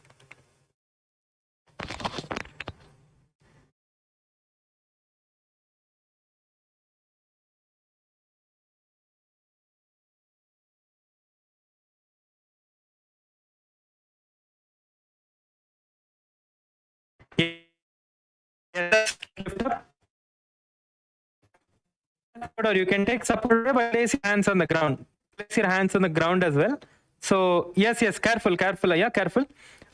Maharaj, maybe Bhushana Maharaj, maybe you can just hold Aya, or maybe you can support him by holding the mattress, because the mattress is moving. So just make sure that the mattress doesn't move. Yes. I think it's like a foam bed. Maybe you can hold Aya. You can help him by holding him itself, so he doesn't move or fall. So he's comfortable. Yes. Good. Nice, wonderful, Aya. Great. Okay.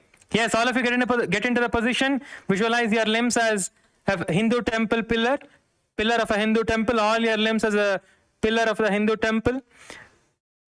Do the Sahaja Kumbhaka, Moolabandha, and chant the japa Om Nithyananda Paramashivoham. Hold yourself in this position till the end of the chanting. पूर्वतानं च दुष्पादपीठं वज्रासनं तथा चकोरक्रं च शलभभुजङ्गमपि वृश्चिकम्. Wonderful. You can relax now. See, all of these kind of asanas will strengthen your back. If you feel that your back is weak, your back is having some pain, some discomfort, you just practice this asana. It will strengthen your back, your lower back. It will strengthen your lower back. So if you have some lower back weakness, you can practice this asana. That will help you strengthen your back. Yes. Wonderful. The next asana is Purvatanasana.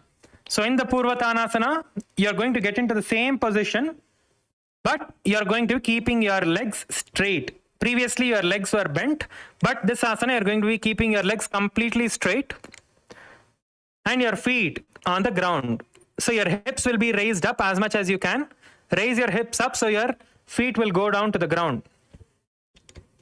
Raise your hips up so your feet will go down to the ground.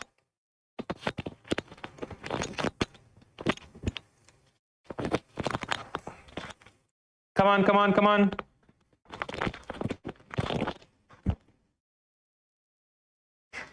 Raise your hips up. Now keep your gaze towards the nose.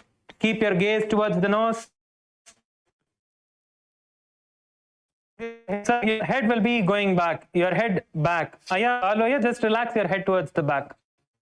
Just head towards the back. Once you lift head once, come on to Kailasa, Bolivia. Yes, wonderful. Kailasa, Malaysia. Come on. Get into the asana. Everyone, lift your hips up. Lift your body up into the air. Come on. Lift your body up. Yes, lift your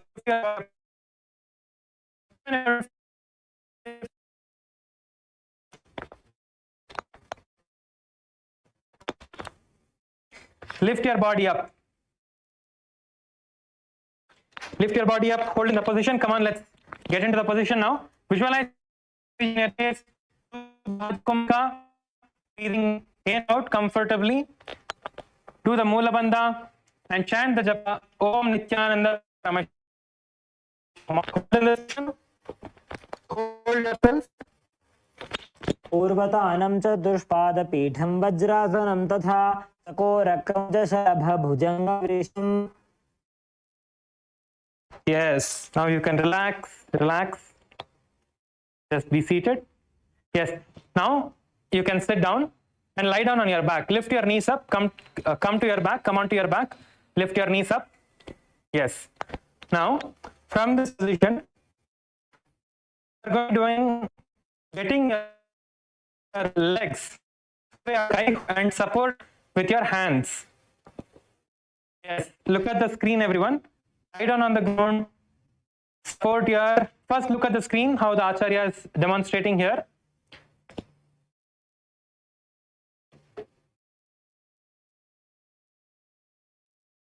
Yes, now lift your hips up. Just push yourself up and support your hips with your hands. Support your hips with your hands so your hip stays up. And in this asana, you're just going to slightly bring your feet towards your head. Just lightly, yes, a little bit towards your head.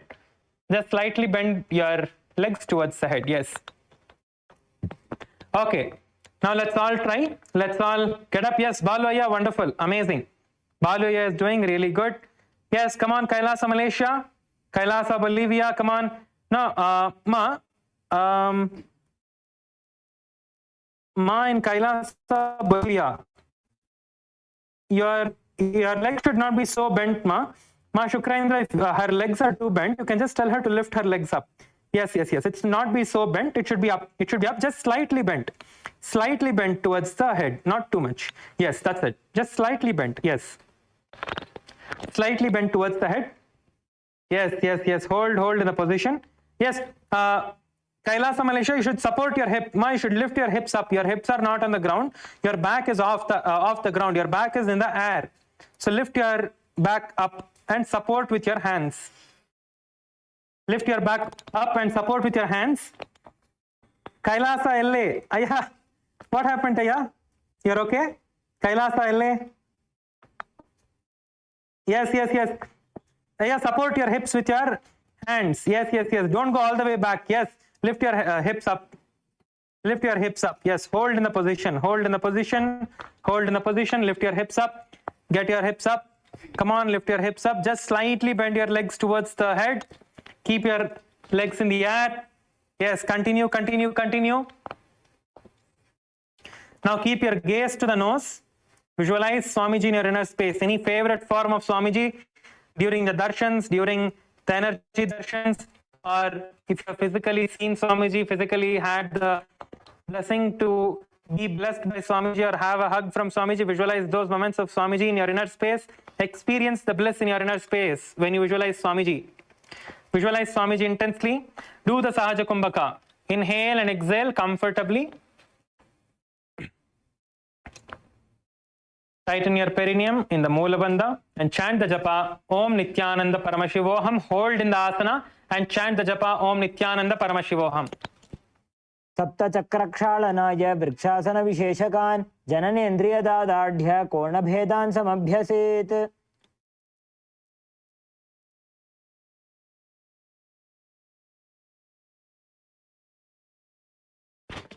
Now, the next asana is the Uttana Padasana 2. So, in the Uttana Padasana, what you're going to be doing is lying down on your back. Lie down on your back and then lift your hands up towards the sky. And then place the crown of your head on the ground by lifting your chest up. Place the crown of your head on the ground by lifting your chest up. And also lift your legs off the ground. Lift your legs off the ground. Place your crown of the head on the ground. Lift your hands off. Hold in the position. Your legs will be in 45-degree angle, not all the way up, not 90 degrees. Your legs will be 45-degree angle. Balaya, get your legs lower. Get your legs lower. Try to get your legs lower. You'll be using the strength of your core muscles. Using the strength of your core muscles, hold your legs up in the air, lifting your chest up by placing your head, the crown of your head on the ground. Twist, turn your head back. Aya Kailasa, I could have just tried to bring your legs in the air, Aya. Just try to bring your legs in the air. Yes, just hold in that position. Just hold in that position. Good, good. Just hold there. Just hold there. As long as you can hold there. If your legs go down, have a break for a second and come back up. If you're experiencing the burning sensation in your abdominal muscles, it's good. It's good. That means the asana is working. This will strengthen your core muscles. This asana will strengthen your core muscles.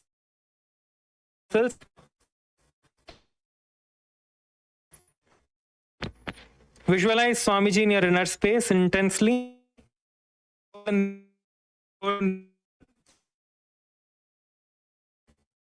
to bring the kumbhak, inhaling and exhaling comfortably. Do the Moola Bandha and chant the japa Om Nithyananda Paramashivoham. वासिष्ठमथ कौण्डिन्यम् ऊर्ध्वकुक्कुटमेव च अष्टावक्रमथोत्थानं मयूरं सेतुबन्धनम् उत्तानपादं क्रौञ्चं च मरीचिं वीरभद्रकं नटराजं त्रिकोणं च सुप्ताङ्गुष्ठप्रसारणे.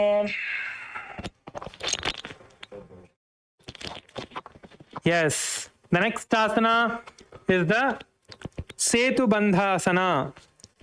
So this asana, now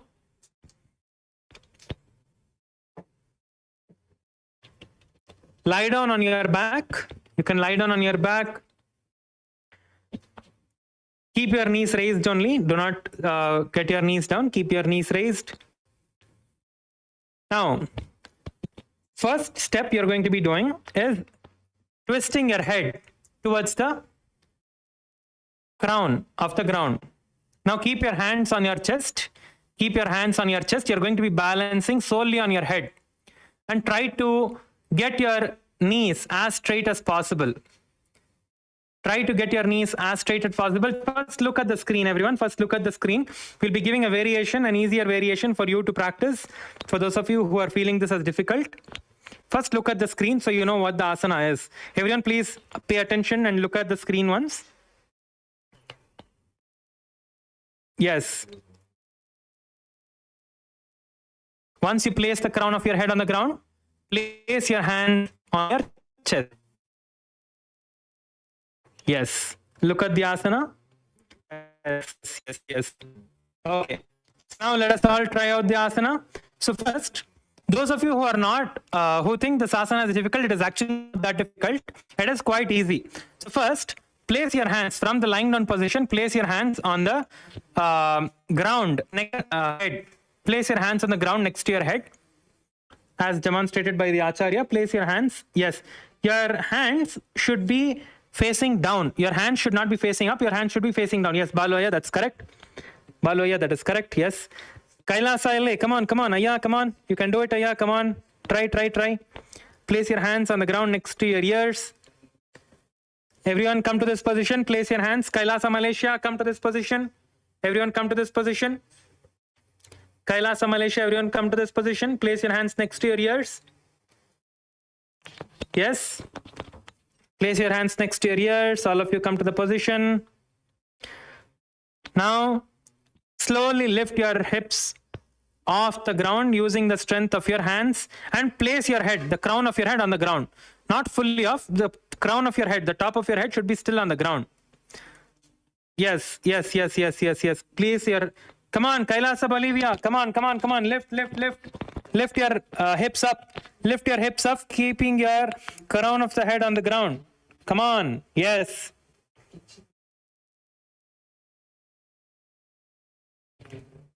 Lift your heads, lift your hips off the ground. Lift your hips up.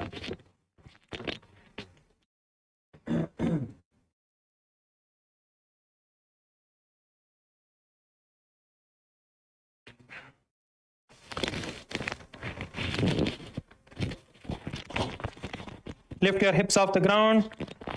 Now visualize yourself as a bridge. Visualize yourself as a bridge in your inner space. Do the Sahaja Kumbhaka. Tighten your perineum region in the Moola Bandha and chant the japa. Om Nithyananda Paramashivoham. All of you get into the position and try to hold till the end of the till the end of the chanting is done. The pramana is chanted. Try to hold in the position. Come on, all of you lift up and hold now. वासिष्ठमथ कौण्डिन्यम् ऊर्ध्वकुक्कुटमेव च अष्टावक्रमथोत्थानं मयूरं सेतुबन्धनम्.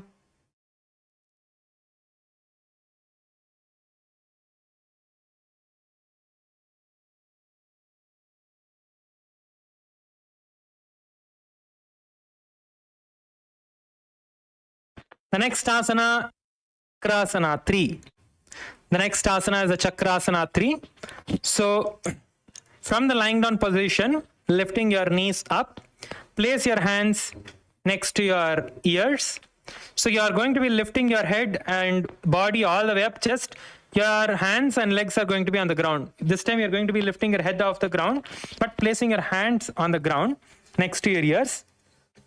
Lifting yourself all the way up as high as you can. Lift yourself up as high as you can. Lift yourself up. Yes, look at the screen. We are going to be lifting yourself all the way up. Your hips pointing the sky. Lifting yourself all the way up to the sky. Hold yourself in the position. Hold yourself in the position. Lifting your hips all the way up. Hold yourself in the position in the Chakrasana 3. Yes, yes, yes. Nandakumaraya, nice. Nandakumaraya, very, very good. Nice. Amazing. Aya, hold பண்ணுங்க. Aya, என்ன கீழே போயிட்டீங்க? தூக்குங்க. Come on. Lift. Aya, தூக்குங்க ஐயா. Come on, Nandakumaraya. Kailasa Bolivia. No one is doing. Ma Shukraindra. Come on, all of you do it. All of you do the asana. Hold yourself up.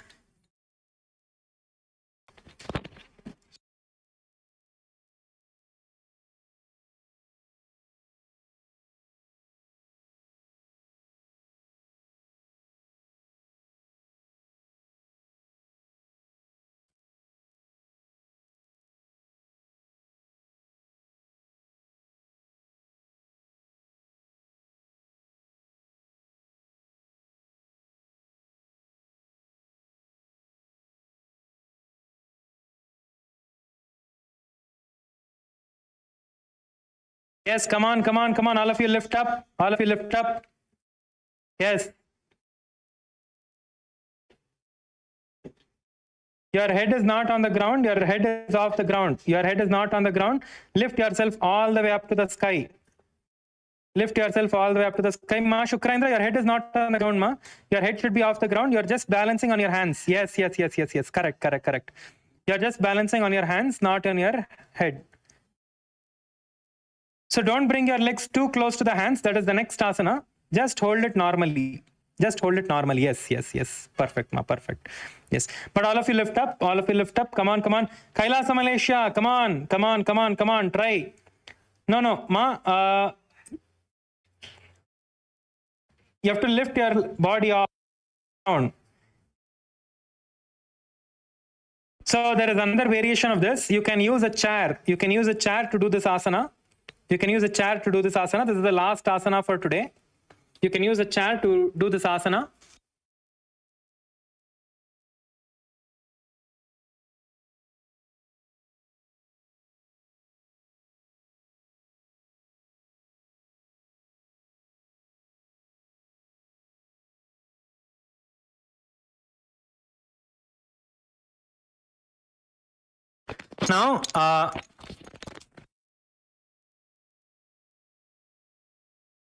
Now, get a chair, quickly get a chair.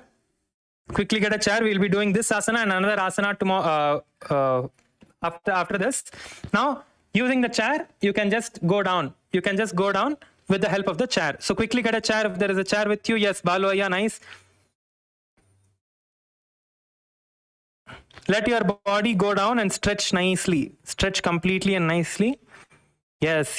That chair may not work. Kailasa Ikoda, that chair may not work because those chairs are a little bit different, right? So those chairs may not work. Yeah. If there is a table, it may work. If there is a small stool or a table, you can try this asana. Yes, Kailasa Ille, that chair will work. Yes, Kailasa Ille, yeah, that chair would work. That chair will work. You can try with that chair. Yes. Yes. Okay, so let us now visualize that all your chakras, all the 7 chakras are lit up with bright light, intense bright light, bright white light. Do the Sahaja Kumbhaka, inhaling and exhaling comfortably with your nose. Do the Mula Bandha and chant the japa Om Nithyananda Paramashivoham.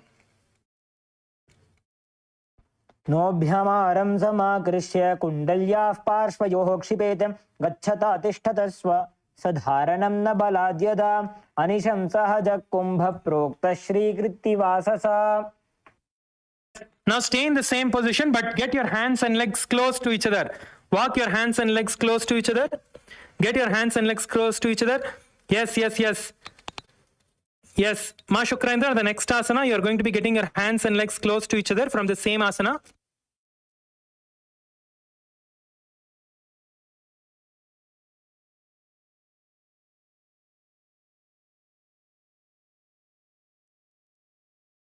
Yes, now get your hands and legs close to each other from the same position for those of you who can do it. If you cannot do it, you can continue to do the Chakrasana 3. This asana is the Pita Bhuti Asana. This asana is the Pita Bhuti Asana. Get your hands and legs as close as possible to each other. Yes, and hold. We'll do this asana for the next 1 minute. Hold in the position. Ma Shukrendra, yes, that's right, Ma. All the others, try to get yourself up. Push yourself up.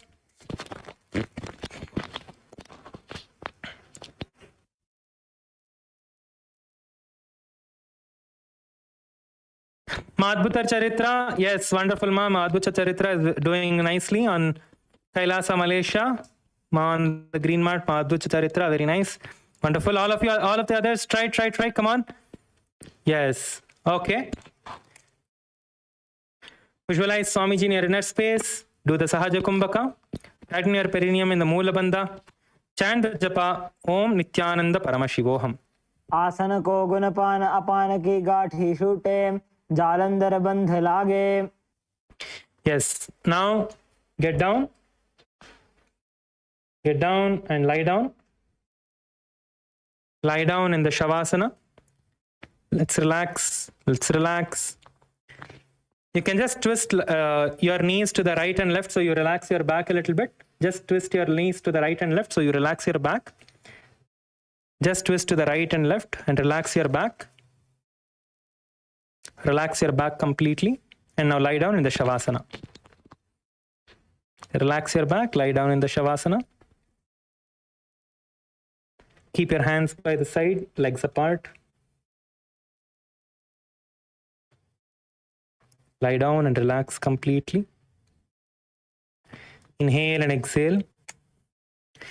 Visualize that your Kundalini Shakti is being drawn to the Sahasrara in the Shakti Chalana Mudra. Pull the Kundalini Shakti, the Kundalini energy, towards the crown center, to the Sahasrara Chakra.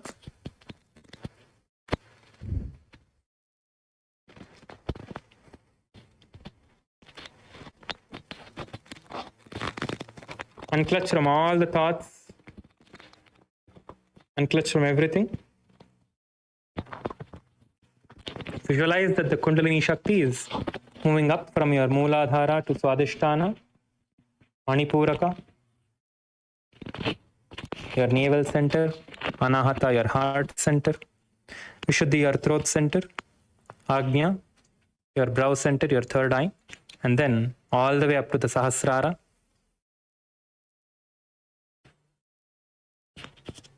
Now, slowly start moving your hands, your legs, your feet, your thighs, your shoulders. Lift your knees up slowly.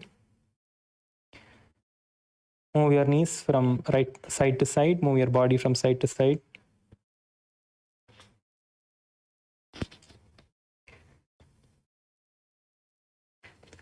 and turn up and sit up. We've come to the end of today's session, the yoga session. Let us now sit straight with your head, neck, and spine in a straight line. With this, we have come to the end of today's yoga session. Yes, Balvaya? Balvaya, Nithyanandam, please sit up, everyone.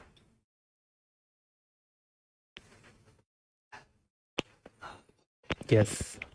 So please place your hands in the Atmanjali Mudra in your heart center. Let us conclude with the Purna Mantra.